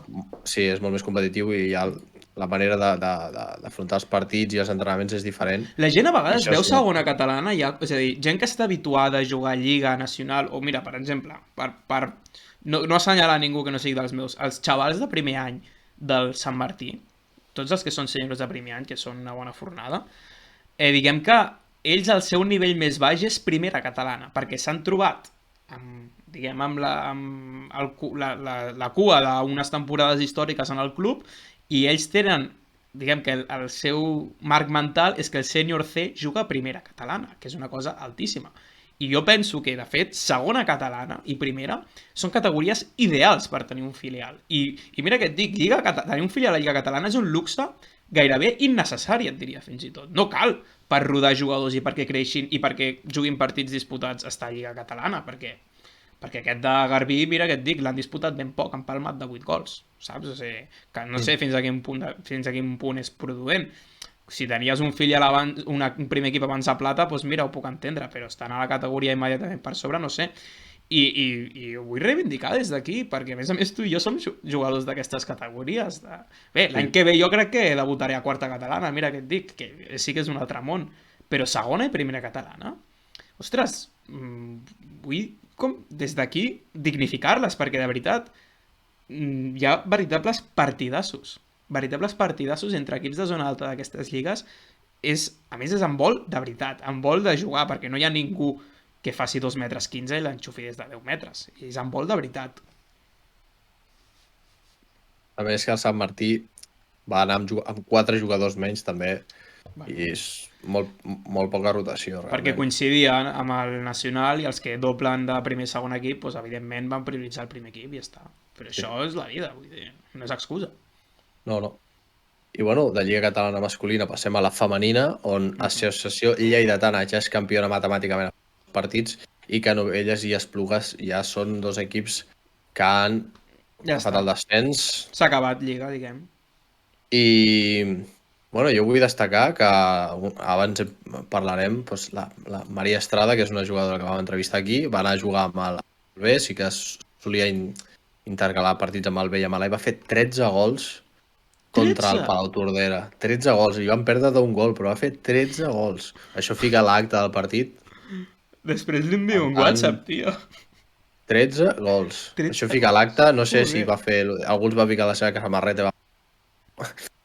13 gols, en un partit que van perdre d'un gol contra Palau Tordera. I bueno, aquí hi ha la disputa, la segona plaça que dona dret a les fases d'ascens, que serà la nova categoria de nacional, la lliga on pujaran. Sí. Bueno, Ascó està amb 11 punts i Palau Tordera amb 11 i Sant Vicenç amb 8. Si haguessin aconseguit guanyar aquest partit, hagués sigut essencial per Sant Vicenç estar per adelantar-les. Però bueno, comentem que Associació Lleidatana ja no juga res perquè ja ha guanyat, però pot fer de jutge perquè amb els enfrontaments que té pot perjudicar o beneficiar certs equips, no? I aquest cap de setmana Sant Vicenç B rep a l'Ascó, diumenge a les 11:15, Palau Tordera rep precisament a l'Associació Lleidatana, dissabte a les 20 hores. Equips que se juguen molts, i si Lleida guanya Palau Tordera i Sant Vicenç B guanya a l'Ascó, doncs es pot apropar a un punt la classificació. L'última jornada és jornada unificada. Diumenge a les 12, Associació Lleidatana contra Sant Vicenç B, Ribes contra Palau i l'Ascó contra la Cope de Sant Boi. Qui ho té més favorable és Ascó. Sí. Depenen d'elles. Sí. I han de guanyar els 2 partits i tindran plaça d'ascens. Tant Associació Lleidatana com Ascó són equips que ja coneixen aquest trajecte de pujar i baixar de Lliga Catalana. Palau ha de guanyar els 2 i que Ascó perdi un dels 2, que no seria estrany. És a dir, crec que sobretot la visita de l'Ascó a casa del Sant Vicenç, si Sant Vicenç es vol aferrar, diguem, en aquest somni, doncs poden punxar, ja veurem, pot quedar sentenciat o no aquest cap de setmana. I Sant Vicenç és qui ho té més difícil, necessita guanyar els 2 i que Ascó perdi els 2, un contra elles i el de la setmana següent, i que Palau perdi els 2. Els 2 també. Clar, més complicat. Sí. Bueno, tram final de Lliga. Després ja vindran les copes, que són una altra història, ja les comentarem. Sí. Però Lliga Catalana que ja va arribant al seu final. Víctor, ara es deixarem amb una entrevista interessant, no? Sí. I una cosa que no hem comentat, que ara diré, que és que digues. el que he dit abans, que hem dit que parlaríem de Ludovic Fàbregas, i ha sortit una informació, ha sortit una informació als diaris esportius catalans que Ludovic Fàbregas, a partir de 2023... Ho ha avançat, és de Catalunya Ràdio, no, la informació, diria? Sí, de Catalunya Ràdio. Sí. Ha sortit en els diaris esportius, citant a Catalunya Ràdio, de fet, que Ludovic Fàbregas a partir de 2023, per tant, al final de la temporada que ve serà jugador del Vesprem d'Hongria. No han arribat a un acord a la seva renovació. De moment, no s'ha arribat, això és verídic, 100%, no s'ha Això arribat a un sí. acord per la seva renovació, i hi ha rumors de que s'està negociant amb el Vesprem. Jo no sé si és una tàctica del representant per ficar pressió al Barça, com en el seu...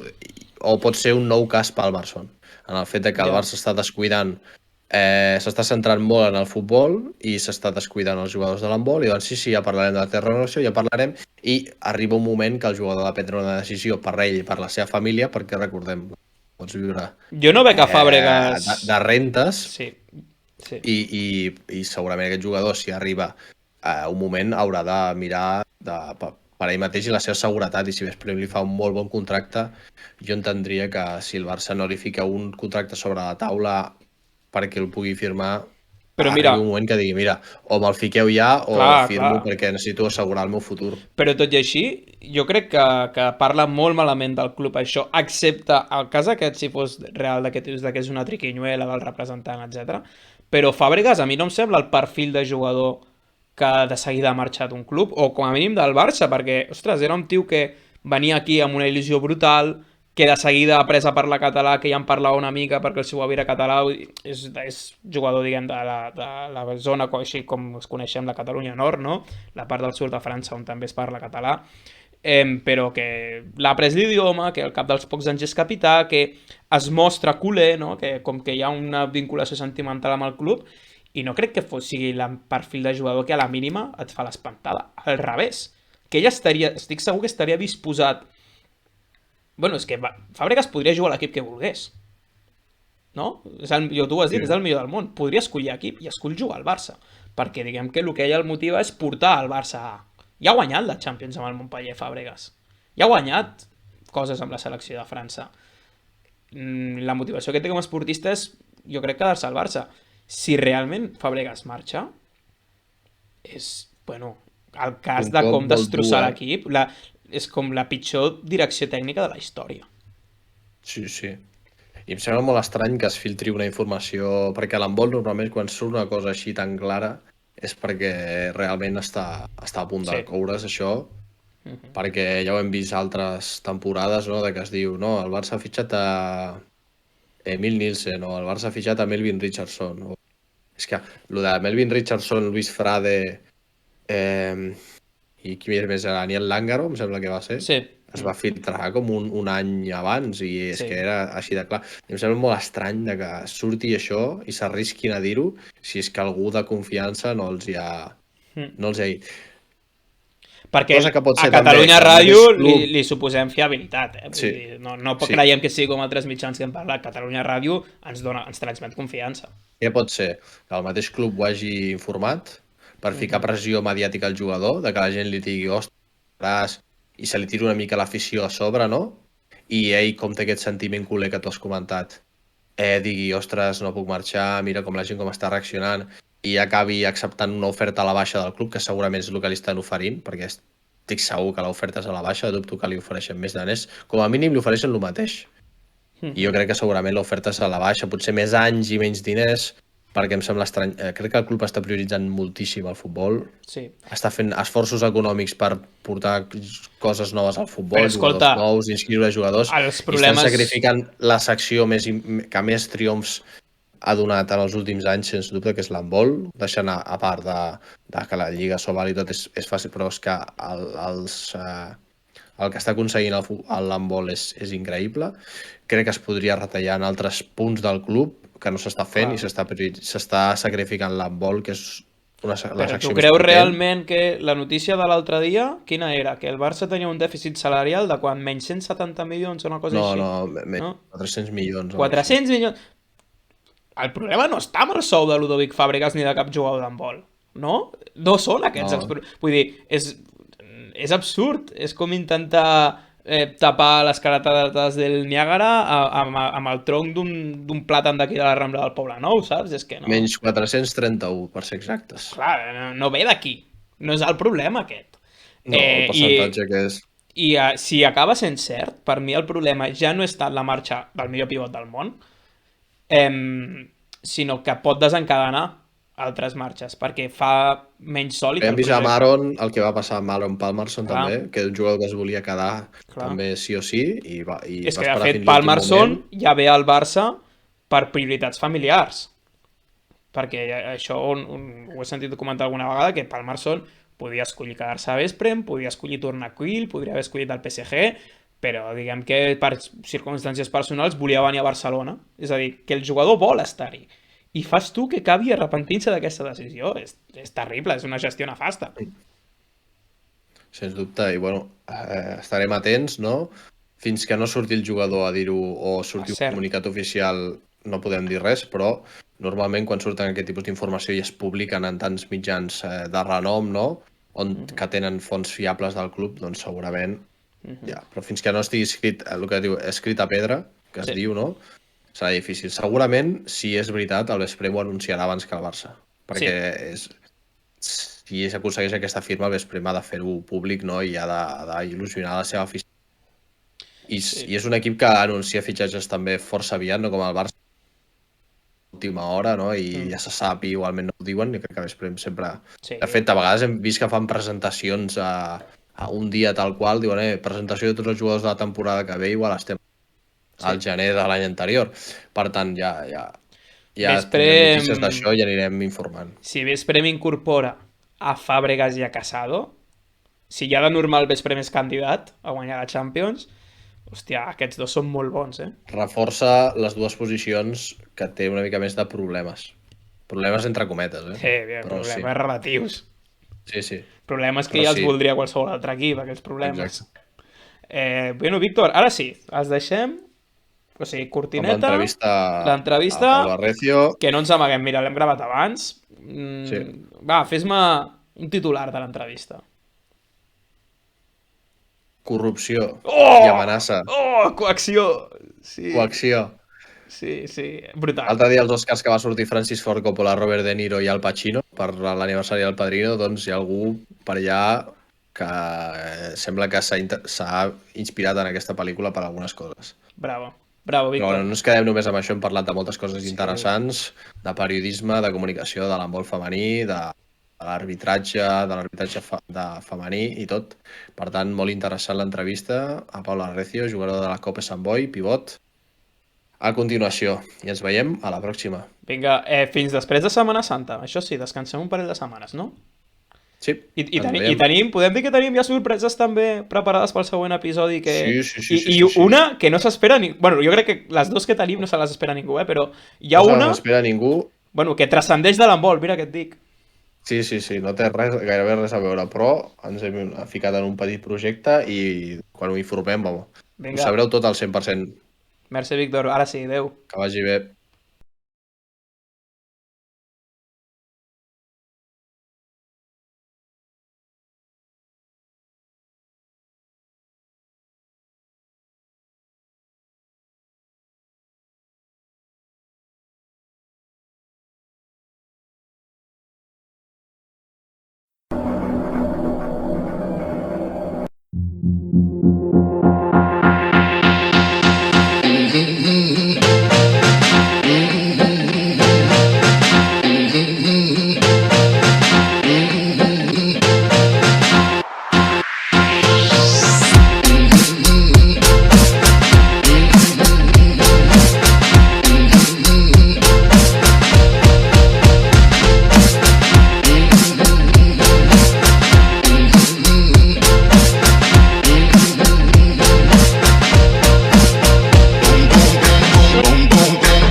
comes the music. Boom, boom, boom, boom. I'll shoot you right down. Boom, boom, boom, boom. Ow, ow, ow, ow. Boom, boom, boom, boom. I'll shoot you right down. Boom, boom, boom, boom. Ow, ow, ow, ow. Boom, boom, boom.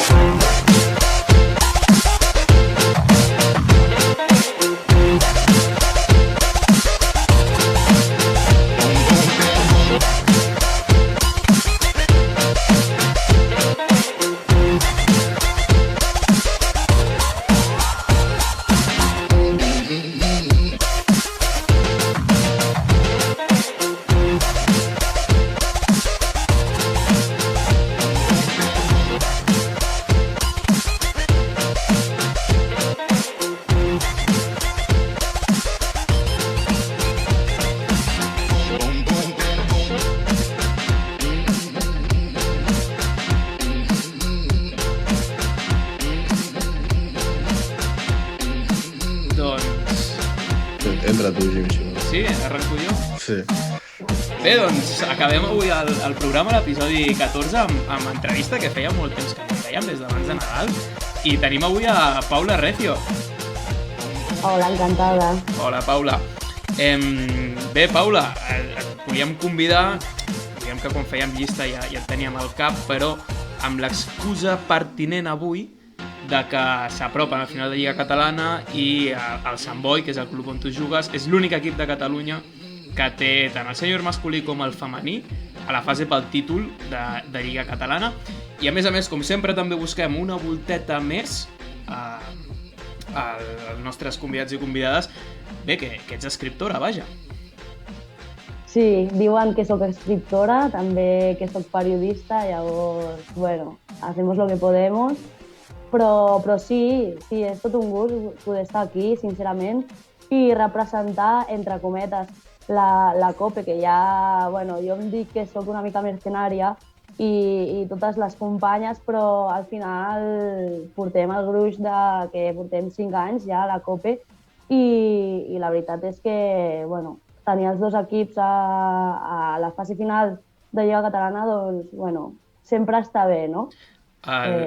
Bé, he llegit al teu Instagram que defineixes com la relació més llarga de la teva vida, la COPE de Sant Boi. Sí, bueno, això és més de caire personal, però sí, clar, òbviament. A nivell de l'handbol no és la relació més llarga que he tingut. Jo sóc d'Esplugues i portaré les Esplugues al meu cor tota la vida perquè vaig començar ja amb 4 anyets i després al Sant Joan, no? Però bueno, he voltat una miqueta per tota Catalunya i sempre és guai poder com definir que tens una relació estable, no? Llavors la COPE ens ha donat això. Diguem que els tres vam coincidir a la Facultat de Ciències de la Comunicació de l'Autònoma i no sé si sabies, el Víctor si està al corrent de que crec que vau coincidir a la Blume, pot ser? Pot ser, o sigui... Jo sé que sí. Sí, saps que sí? Jo soc més gran.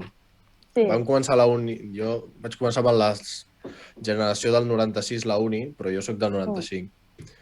Jo anava a classe amb el Nacho Biosca, per exemple.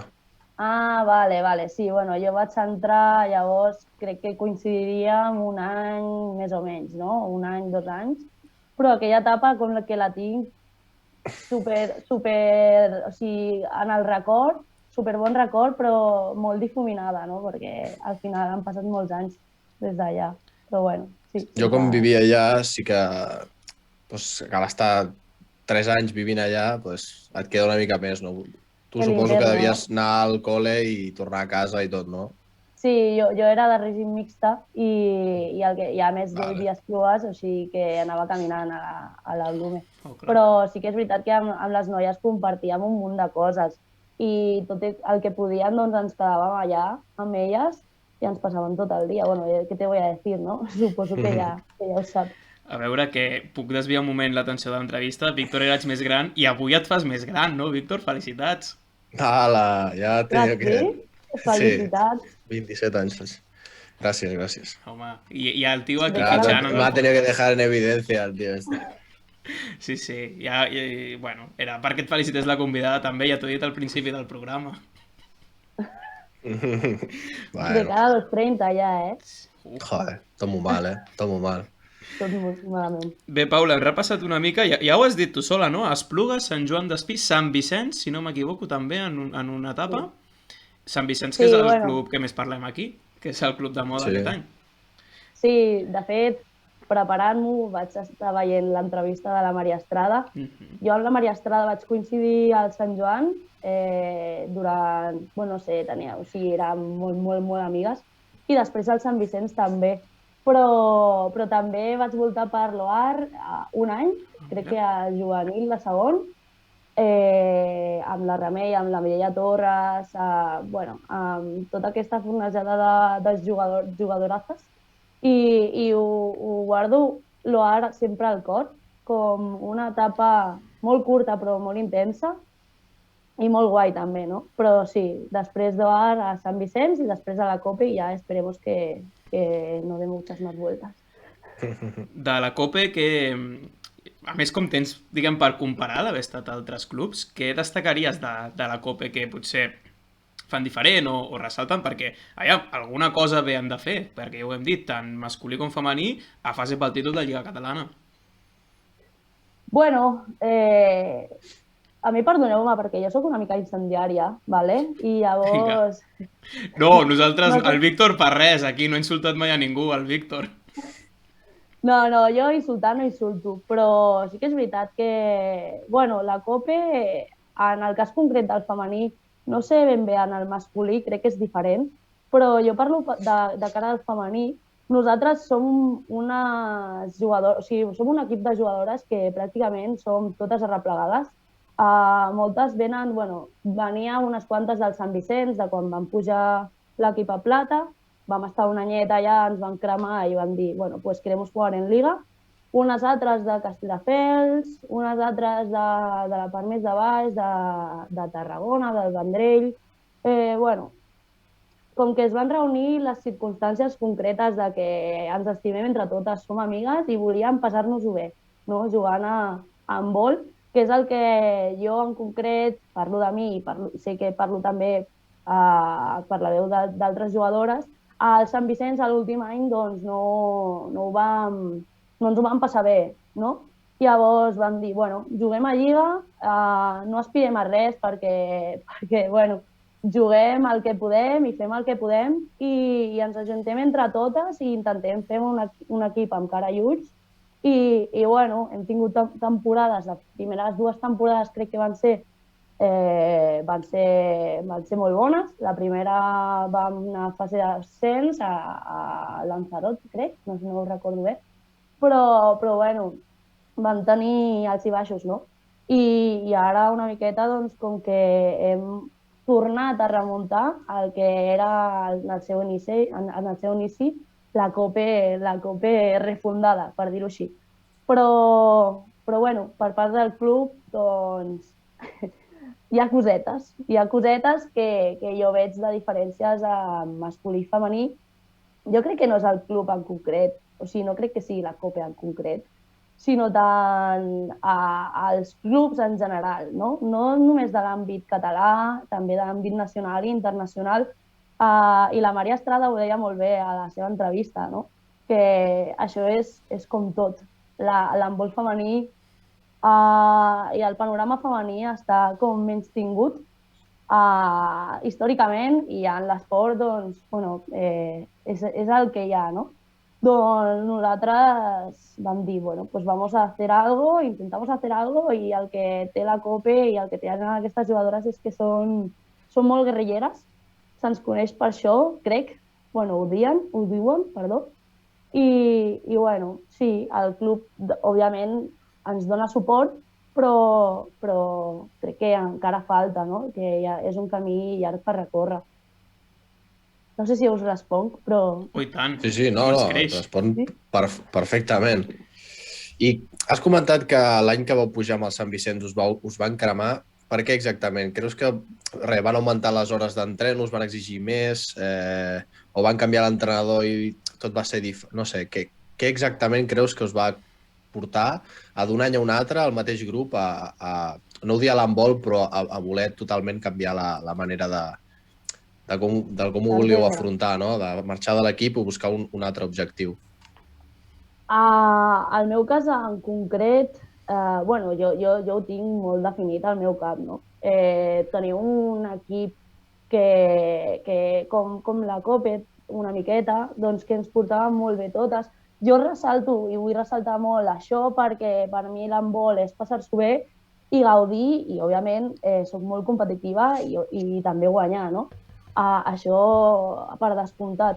Però sí que és veritat que érem un equip molt definit com a equip i teníem el Pepo, que suposo que si heu parlat de l'handbol Sant Vicenç, doncs haurà sortit el seu nom, que és un entrenadorazo que ens va ensenyar moltíssim i que va portar l'equip de Lliga Catalana, que tenia constància que en els anys anteriors estaven a primera i bastant en la merda, per dir-ho col·loquialment, doncs vam fer fases i vam guanyar-les.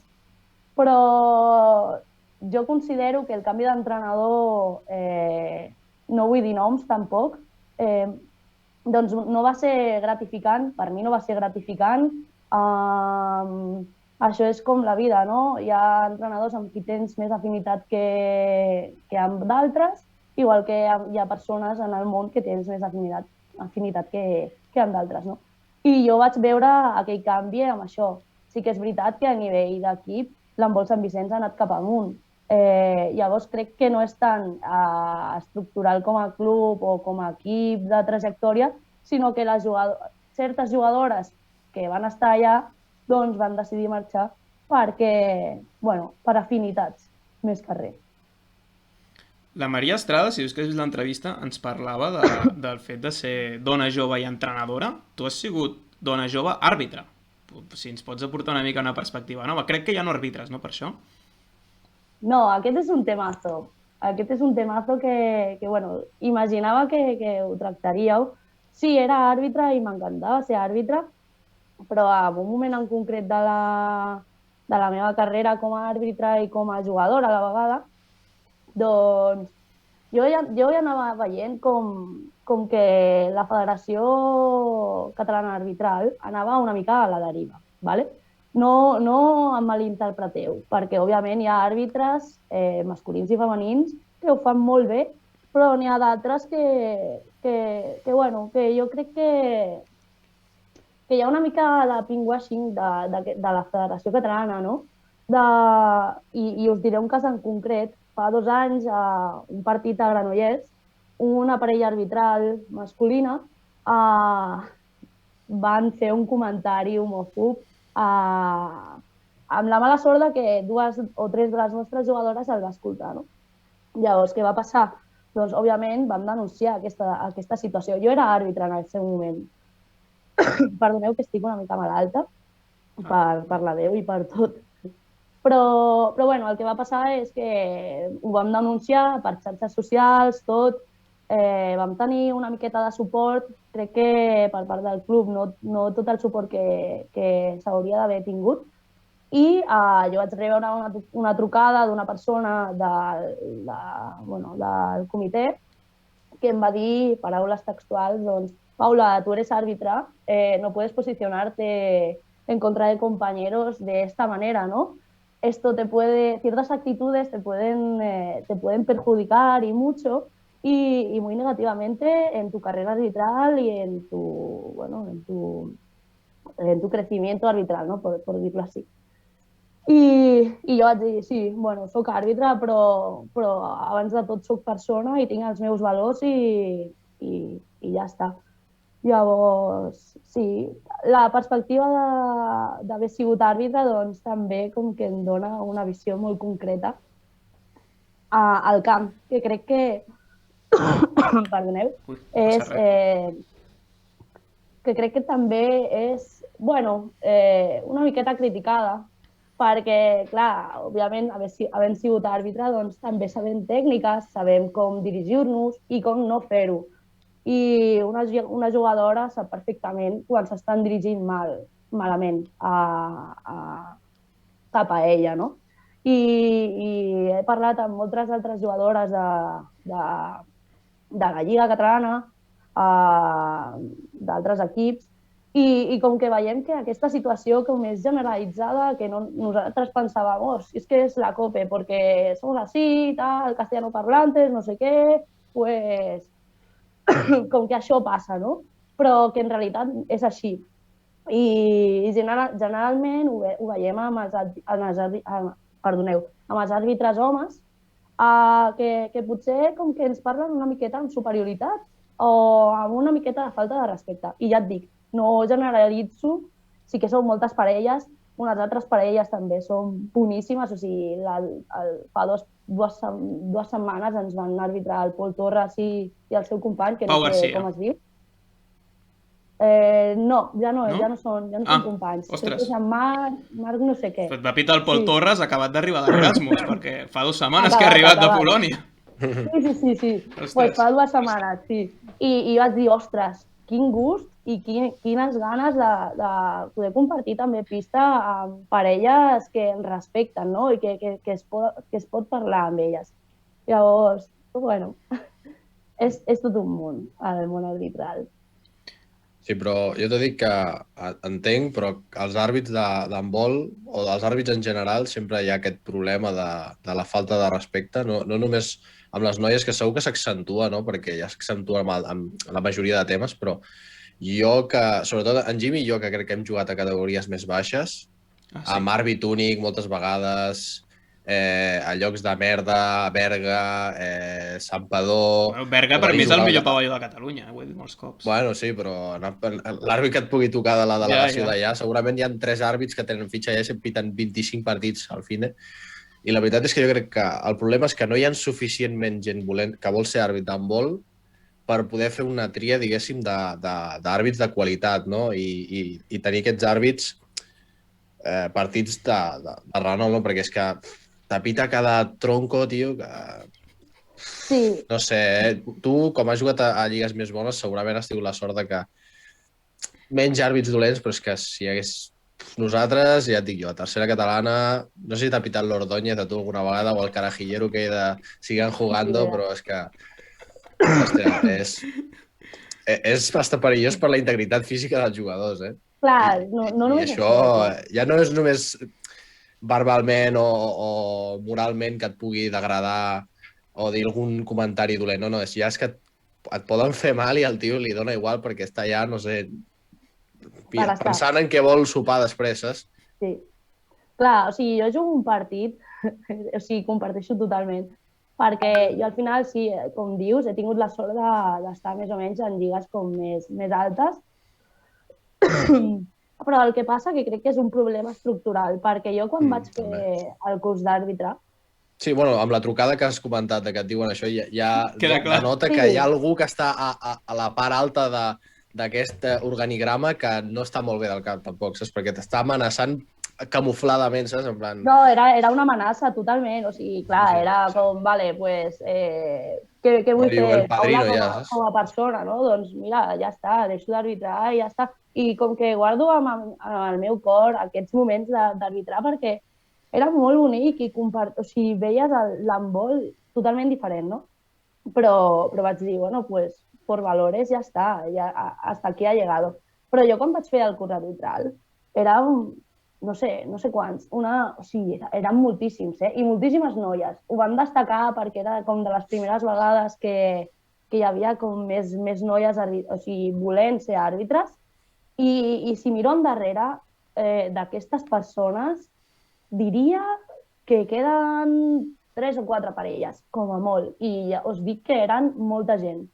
Llavors, clar, i jo ho he estat pensant i dic, això és un problema estructural del que passa que, bueno, penso que es pugen parelles molt ràpidament quan crec que haurien de tenir més rodatge i són parelles que tenen projecció, no dic que no, però clar, al final les lligues més baixes, Lliga Catalana, primera, segona, no? També es mereixen tenir unes bones parelles o un àrbitre només en concret molt bo, no? O sigui, molt bo o bo. O almenys que entengui l'handbol com l'entenen els jugadors i les jugadores. Llavors crec que és un problema de voler com anar cap enfora, no? De dir, bueno, tenemos estos árbitros, estem treballant amb aquestes parelles en concret i després et toca l'àrbitro carajillero de la vida que no li importa a ningú i que si t'arranquen l'hombro, doncs, bueno, dale gracias, no? Que solo te han arrancado el hombro i no passa res. Llavors, bueno... Poc ha faltat a vegades, Quina és la teva opinió, Paula? Perquè jo he trobat opinions molt diverses amb la discriminació positiva de parelles arbitrals femenines.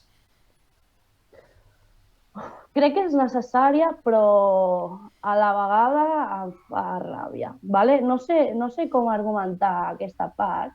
Crec que, perquè jo ho he parlat molt amb àrbitres homes, que em diuen, ostres, és que esto no puede ser, no sé què, però sí que és veritat que si hi ha un gruix d'homes molt més gran que el de dones, sí que hi hagi una part doncs, que es guardi, entre cometes, per les dones, perquè hi hagi, o sigui, perquè tinguin igualtat d'oportunitats, però a la vegada penso, home, crec que això s'ho mereixen si estan formades, si estan realment formades, no? Igual que ells. Llavors, soc una mica, bueno, estic una mica dubitativa en aquest àmbit de la discriminació positiva. Penso que en el seu inici es va plantejar molt bé, però bueno, a la vegada, com que veig certes cosetes que com que deixen una miqueta a desitjar, no? Però ja et dic, en el cas de que una àrbitre dona i un àrbitre home tinguin el mateix nivell, si s'ha de prioritzar, jo prioritzaria la discriminació positiva per la igualtat d'oportunitats, no? Això és com, bueno, a les oposicions i cosetes així, no? Que es fan a la Generalitat de Catalunya i tot això. Per què es deixen, doncs, ser números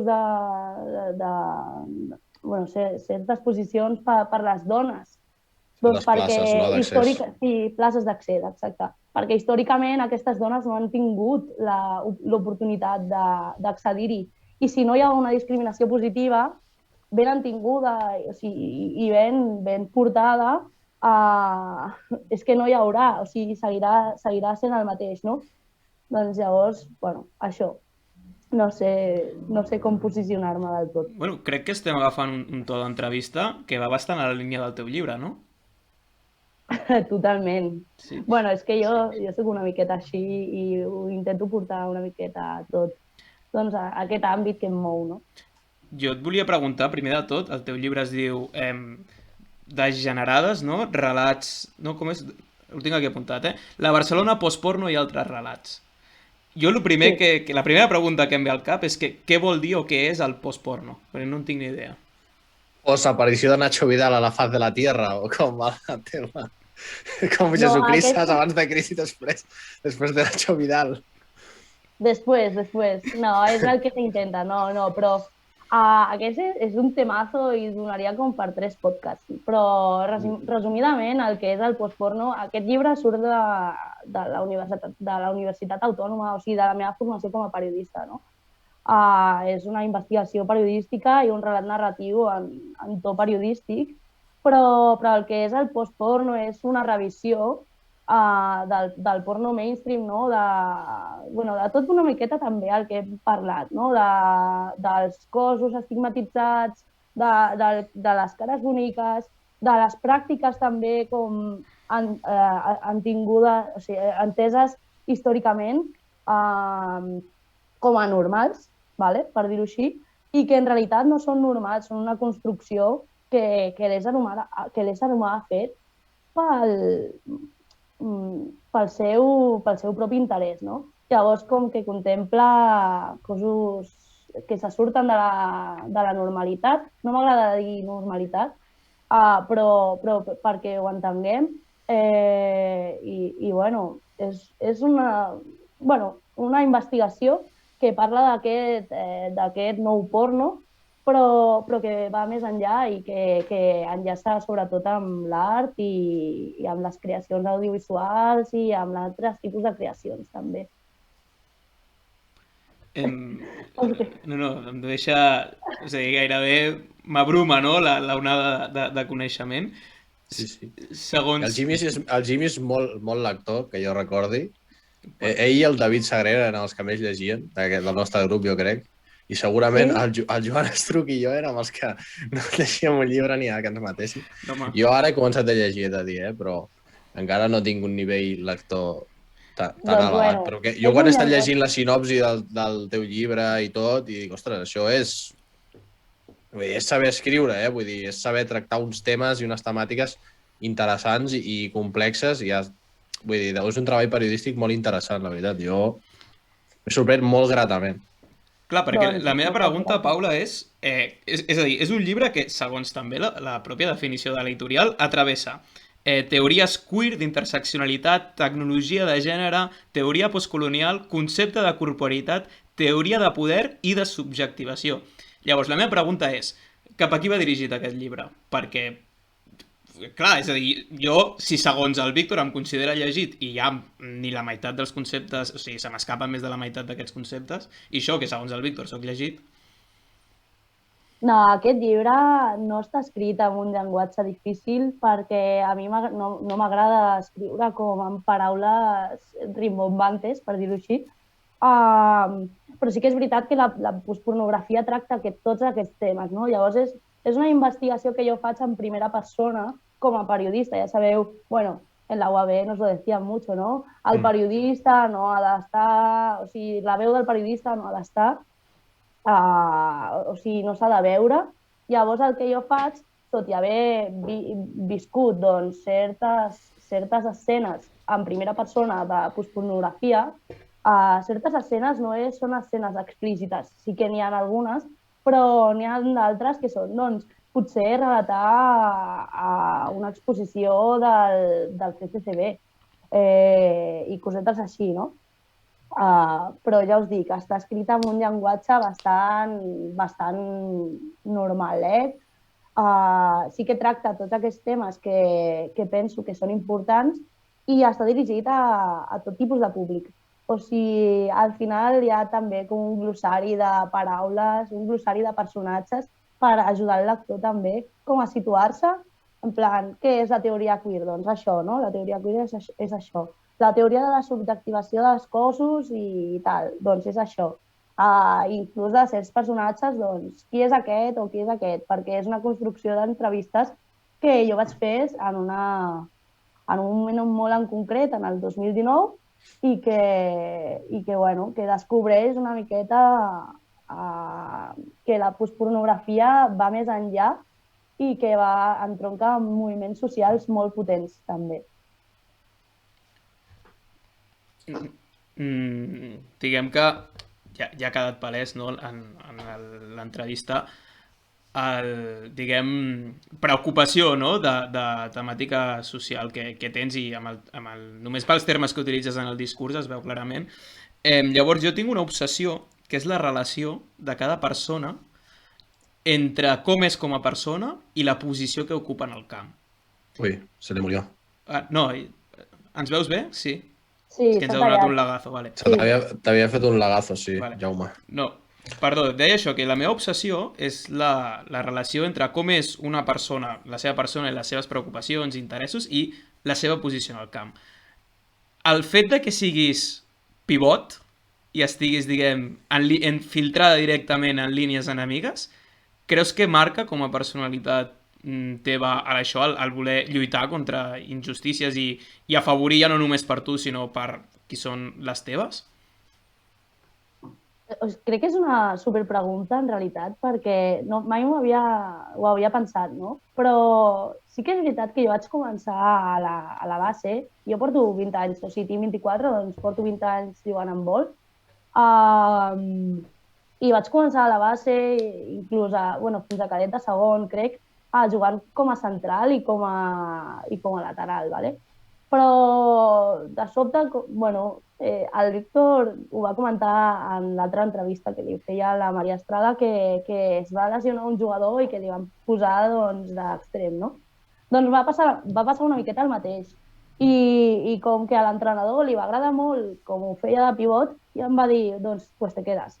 I a mi em va agradar moltíssim més que no ser central i que no ser lateral. I crec que, entre cometes, ho faig millor, no? Però sí que és veritat que clar, el pivot és una posició que rep molts cops, que juga pels altres, que normalment, un pivot, sí, se'n parla dels pivots, però se'n parla dels, com deia a l'altra entrevista, dels laterals i dels centrals, sobretot, perquè també són els que reben més pilotes, no? Per lògica. Llavors, sí, crec que està vinculat també a la meva vida personal, a uns valors que sempre estan en lluita i que sempre que volen que les altres persones també es llueixin i que tinguin bueno, els seus minuts i vinculant una miqueta amb l'handbol, doncs que al final penso que és o sigui, és un esport d'equip, no? Llavors, crec que el pivot el que fa és bueno, reflectir tot això, no? En el camp. Crear espais, bueno, no sé, com que obre i rep molts cops. Això sempre, o sigui, sí. Estem en el tram final d'entrevista. Víctor, aprofita que no se't quedi res en el tinter. Jo de la potser... teva formació Sí, com digues. a... Sí, de la teva formació com a periodista, o sigui, ja que hem compartit la carrera nosaltres tres, m'agradaria saber què és el que més et va agradar a la carrera, què és el que creus que t'ha sigut més útil un cop has sortit i has hagut de treballar o d'exercir la teva funció com a periodista o el que has pogut fer, no? A les pràctiques, per exemple, obligatòries, què és el que creus que va ser més útil, no? Perquè a vegades sempre hi ha aquesta pregunta que té tothom, que a la uni, pues, que el que estem fent després no té res a veure i el que em demanen quan vaig a fer pràctiques és una altra cosa i és totalment aprendre de nou la professió, no? Sí. No sé si us va passar a vosaltres, o sigui, com que ho teníeu molt clar, què volíeu ser, o sigui, a quina especialitat us volíeu dedicar i tot això. Jo tenia clar que no volia ser periodista esportiu i és el que sóc. Sí. Doncs jo al contrari, no? Jo el primer any volia ser periodista esportiva i vaig dir atràs, o sigui, atràs total, perquè bueno, vaig veure com un món molt diferent i el que em quedo una miqueta, jo amb els meus amics de la universitat, crec que érem 8 o 9 i crec que exercim, entre cometes, o sigui, jo estic en una agència de comunicació, però exerceix una persona que és periodista esportiva, o dues. Bueno, és igual. La qüestió és que si mirem els percentatges, com que hem sortit una miqueta desencantats del periodisme com a tal. Però jo, si em feu, entre cometes, escolleixo el periodisme cultural, el periodisme narratiu. Crec que, bueno, el del llibre és molt clar cap a on va, no? I són les classes que a mi m'agradaven moltíssim. Periodisme d'opinió també, no sé si les recordeu, amb el Toni Vall i... Ho fèiem amb el Xavier Giró, xaval. Bueno, jo vaig tenir una miqueta de sort també, però bueno, perdoneu. Com que recordo el periodisme cultural amb carinyo. Després, el de web i totes aquestes històries, doncs, sincerament, ni fu ni fa. Fes 50 blogs que no tenia... Sí, amb Blogspot, que després... No, amb Blogger, perdó, que després jo mai no a la vida... No, que va. Sí. No has fet mai cap incursió d'ajuntar periodisme i handbol?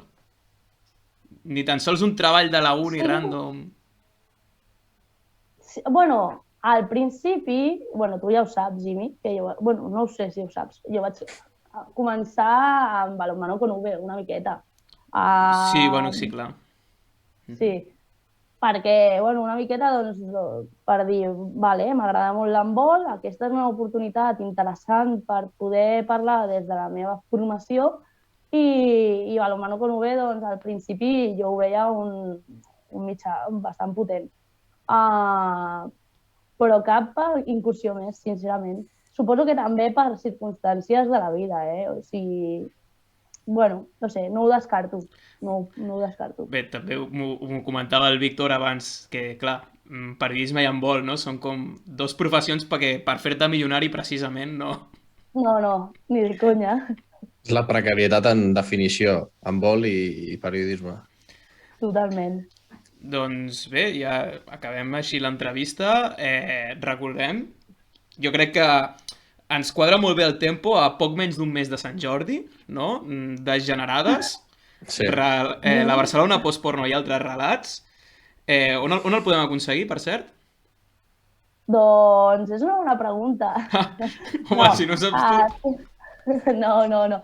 Entenc que a les llibreries crec que ho està, i si no, i ho voleu fer per internet, doncs a l'editorial és Editorial Naret, busqueu l'enllaç i ja està, Degenerades i ja surt. i podeu fer l'encàrrec i crec que tarda 3-4 dies en arribar a casa. 5 dies, que jo ho he buscat 5 ja. dies? Sí. Ah, vale. Ai, Perdó, fan. perdó. I res, i si no, al meu Instagram, Guinyo també, no, també tinc... Us surt tinc a la el part de Guinyo. dalt de la pantalla, a l'Instagram, als espectadors. Sí. Posarem a la descripció, Ah, si no, la també. Sí, sí. Bueno, ho posarà en Jimmy. Sí. Doncs moltíssimes gràcies, Paula. Crec que... Ostres, el Víctor i jo estem tenint moltíssima sort amb les entrevistes. És la tercera que fem. I, Víctor, molt bé, no? O sigui, el temps es passa super ràpid, vull dir, molt fluid. I, bueno, tu més o menys ho esperàvem perquè t'has dedicat a la comunicació, no? Però amb la Maria Estrada o amb el Guiti va ser també espectacular. I la veritat és que no podem demanar més, perquè a vegades que són entrevistes super seques que haurem fet per la carrera algunes entrevistes a segons quines persones, Sí. que per treure el suc era impossible i la veritat que és un got. Sí. Doncs... No, sí, la veritat és que, perdó, és un plaer i és una... O sigui, crec que és molt bona feina la que feu i molt necessària també, i també parlar en català, com que és molt important, sobretot ara, en l'actualitat, el que estem vivint. I tot i que jo a vegades doncs, li foti patades al diccionari català perquè és una llàstima que soc castellanoparlant, és el meu idioma materno. Bueno, jo també, i tu, Víctor, també, jo no? també, Sí, els tres ho som. Sí? Sí, sí. A casa meva parlo castellà, bueno. sí. És això, moltes gràcies i és tot un plaer. El plaer és nostre, Paula, o sigui que gràcies i ens anem veient. Que vagi bé. I tant, que vagi bé.